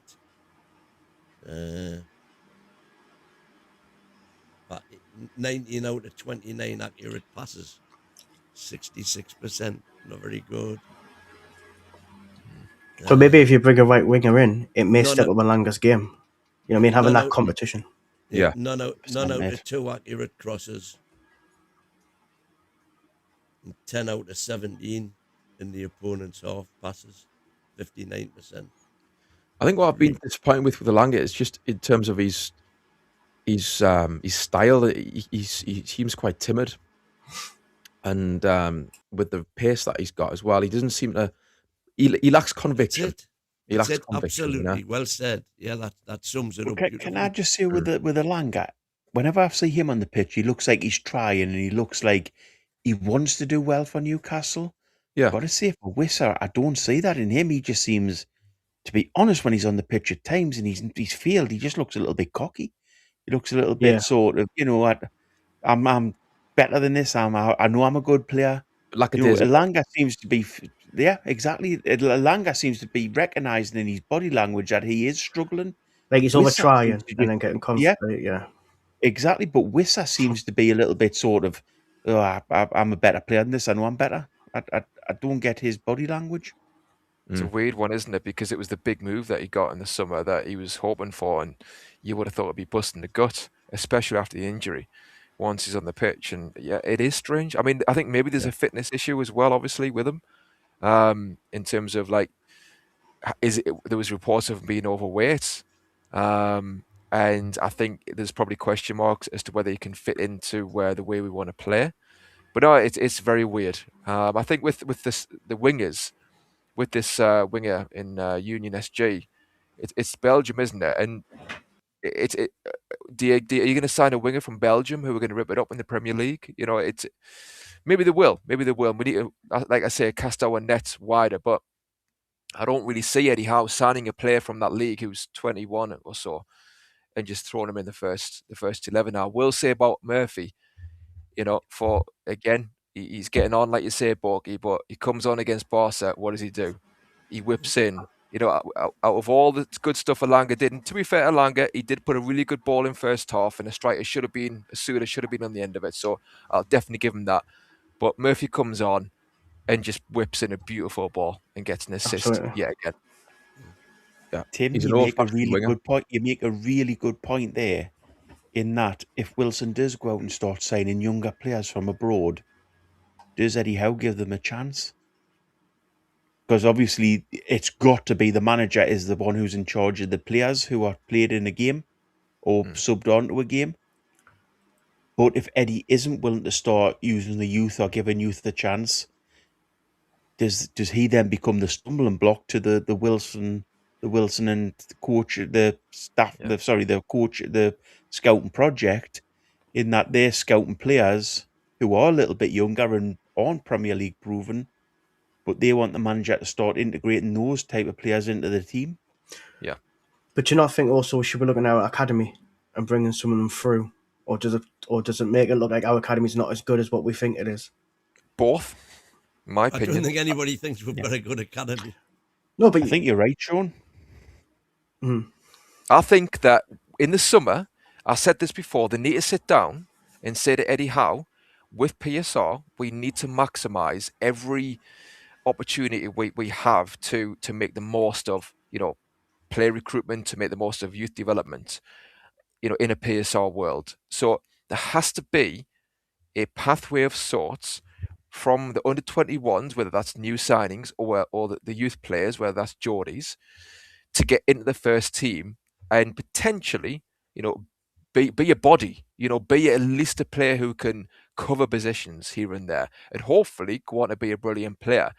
There's clear signs against Karabag and other games this season where Eddie Howe is obviously reluctant to play those players. And you can argue whether that's rightly or wrongly, but the point is that Eddie Howe was reluctant to do that. So I think they need to sit down and sort of come to a common agreement in the summer as to the way forward. So, like you say, Borty, they can sign younger players perhaps. And I think a DOF, right, I think the manager should always have final say on first team players, right? And some disagree with that, and that's fine, but that's just how I see it. But I think maybe with young players, you know, like 17, 18-year-olds, I think that's where maybe a DOF can have the control and have the power to sign those players. And it's up to the manager then to see what he thinks of them. 100%, mate. The manager's always got to be in control of the team. He's got to have full control of who he wants to play. To be honest, if Eddie Howe isn't willing to do that, then it strengthens my argument that this summer you turn around to him and say, look, we need a manager who is willing to do that. You know, you've done great forward, but ta-ra. Because you've got to have, at this stage, a manager who is willing to use the players that the DOF's looking at to bring in. Mm-hmm. Is that your banner, Borky? You've done great for us, ta-ra. You know what? I love it. I love Eddie Howe. I love him as a guy. I love him as a manager. I just think he's took it too far, and I don't think he'll change his mindset. And that's the biggest problem. I know, but I was saying this. I was to Peter last night. I think you've got to pick your poison. He is what he is, and other managers are what they are, and you're always going to have faults with whoever you have. You've got to pick your poison as to what you're happy with, and I can see arguments for and against totally. But I agree that I think he would have changed his ways by now, unless they can really, you know, get their heads together in terms of this bringing youth players through. But I think he is kind of set in his ways, isn't he? I want to move on though, because there's a few points in this article that I want to read out to yourselves and the viewers. One of them is a really positive detail here, and that's reports that Bruno could be back earlier than expected. So he looks like he could feature on the April the 7th or 8th. If not then they would target the away game at Crystal Palace on April the 11th. So that's really good news. And as well as that, Fabian Schär is also set to return after his ankle injury, and he's back on the grass now, believe it or not, and he's looking good. So Fabian Schär, I think they're looking at him. Let's have a look to return around the same date. And also, just on the injury front, Lewis Miley is on track to feature in the second leg in the Champions League against Barcelona, should he come through training this week. So that'll be a massive boost forward. If we can just keep our noses, in contention in the league, then that'll help us massively, won't it? Go to the last few games. Absolutely. But the What do thing you think, is, Sean? how much Go on with. how much stock do you put in? These Obi. rumors that the players are going to be back at such and such a time, because the forecasters were saying earlier on have proven to be just pie in the sky most of the time. I would love to think you're right. Get That's what Bailey back. Yeah, that's when it's Eddie Howe speaking, though, isn't it? You know what I mean? Like you say, you'll give a date, and it's normally 2-3 weeks after that date. But this is kind of, reports from journalists. And stuff. Where's he getting it from? Exactly. But it's also good, though, to hear that, though. It gives you confidence, doesn't it? That, obviously Bruno's a big miss, isn't he? We can all say that. But obviously you don't want to rush him back either. Because you want to lose, Very true. And I've noticed sometimes with rush players back, like Botman's been rushed back a few times, and then he's back out again. So, but no, hopefully, if the rumours are true, then it is positive news. Lads, if it does get to April, and God forbid, I hope these guys have to come back, because we're still challenging in the Champions League and we're still up there in the Premier League. But if we're not, would it be best just to let them have the rest for the rest of the season? Or maybe integrate them back at a very slow pace towards, maybe giving them 10, 15 minutes towards the end of the season, and then getting them ready for next season, giving them that little bit of a rest. So, if we're out the Champions League and there's no chance for we're in the Premier League, do we just integrate them slowly and get ourselves up and running for next season? I think that's what Eddie does anyway, isn't it? But you see, Bruno's going to want to have game time, isn't he? Because the World Cup's coming. Yeah. So is Fabian Schär. They're going to want it. That's what I'm saying. Get them fit for that. So play them, substitutes them on, and maybe give them the back end of games. Then give them maybe the game towards the end of the season, but don't rush them back. If we're going nowhere in the Premier League and we're out in the Champions League, what's the point in rushing those type of players back? Aye. The ideal scenario is we're still in contention by the time they come back and they are 100%. Fit.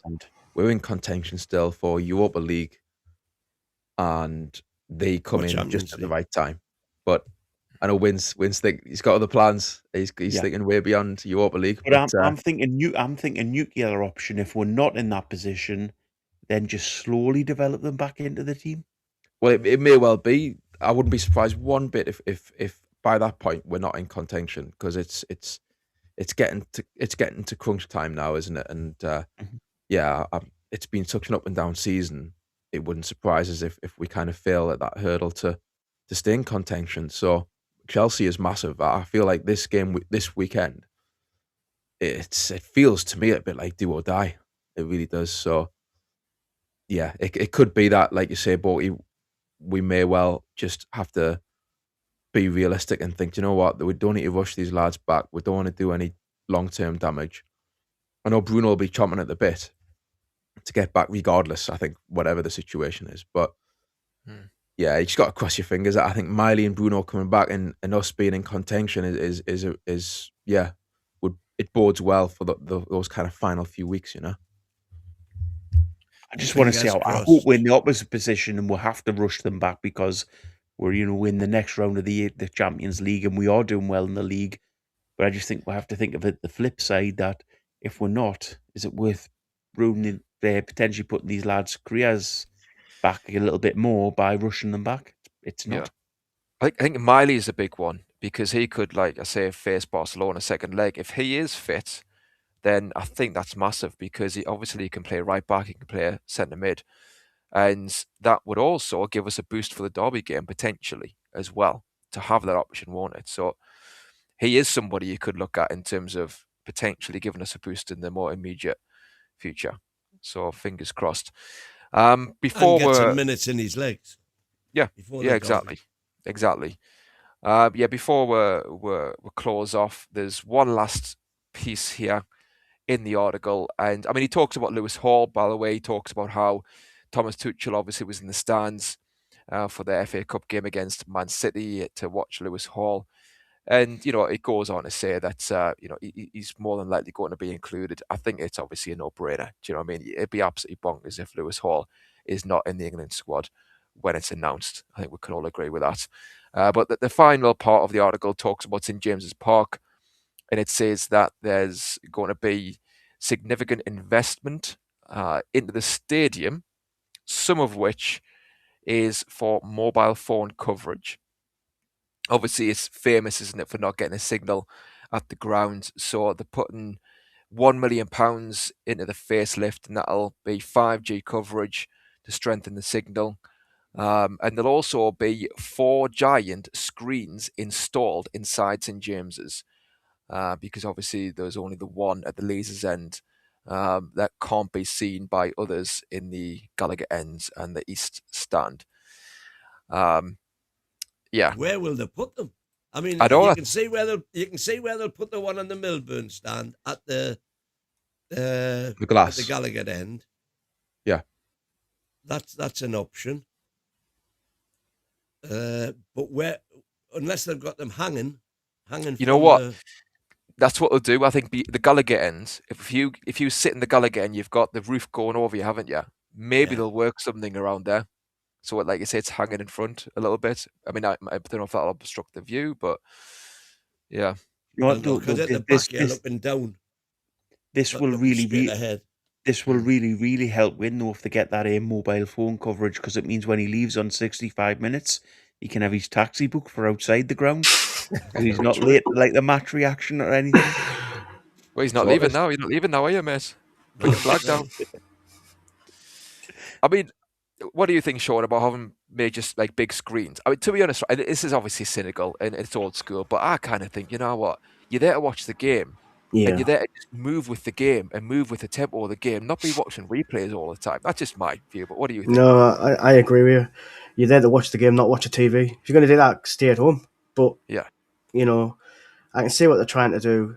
They're trying to give it all rounds, aren't they? But well, listen, the number of times I've come back into the reaction and haven't seen all of the replays that especially on VARs and stuff like that. I mean, I immediately anyway now run down to watch the telly on the concourse. But the show stuff that you don't necessarily see when you're in person. You see, when you're in person, you see certain stuff more than you can see on TV, because you're not just you are not restricted to what's in the camera shot. You can see what's going on the rest of the pitch. So you can see who's working off the ball and so on and so forth. But equally, you don't get the close-ups that you get when you're watching on TV, which can be so insightful, as to whether it was a good tackle, bad tackle, that sort of thing. Do you know what the problem is, Owen? When you're inside the ground, the automatic thing is, if you've got a TV next to you, you automatically spin round, and as you say, they put the reaction back up on the screen, and you stop watching the action on the pitch. You just watch the screen, or as soon as a decision happens, you're straight away looking at the screen for what's actually happened. Yeah, but I'm saying I don't necessarily think that's a bad thing. Just, it's a weird thing. It's weird. It's one of them debates, isn't it? Like, yeah, it's either going to work or not work. Yeah, it's like you want to live in the moment. Yeah. Yeah. Yeah, I'm not too keen on it myself, but I know Well, you it's the have way lived in forward. the moment because you've seen it live. Yeah, but you want to just go with that and then see what's going to happen next. Not dwell on like constantly what you know. What I mean, Hang on. replays. Let's think of when seeing it live when he mixes up Dan Burn for Willock. I mean, that shows you some of the issues. I just think it, you know, with VAR, I don't like VAR necessarily. I mean, VAR has its place, but again, you're talking about the wider picture of the game being We'll slowed have an down. undisputed about VAR. Yeah, yeah, it's a bit of an extension on that, but we'll wrap it up, lads. Yeah, thanks so much for joining us, Peter, Mighty Win, Borky, and Sean, and thank you for joining us in the comments. Really appreciate all of your support, and yeah, we'll be back. Thank you all. Tomorrow. The super chat was as usual.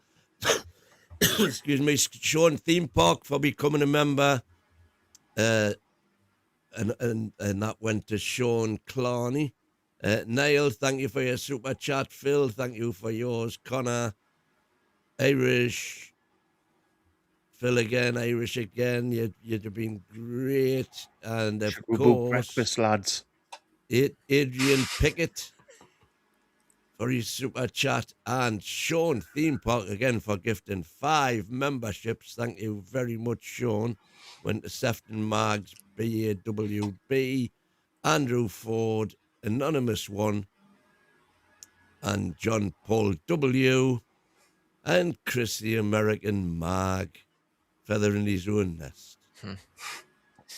Yep. Thanks everyone for your support. Like I said, really appreciate it all, and catch us on the next one. How are the lads? How are the lads? How are the lads? The lads. Keep the faith.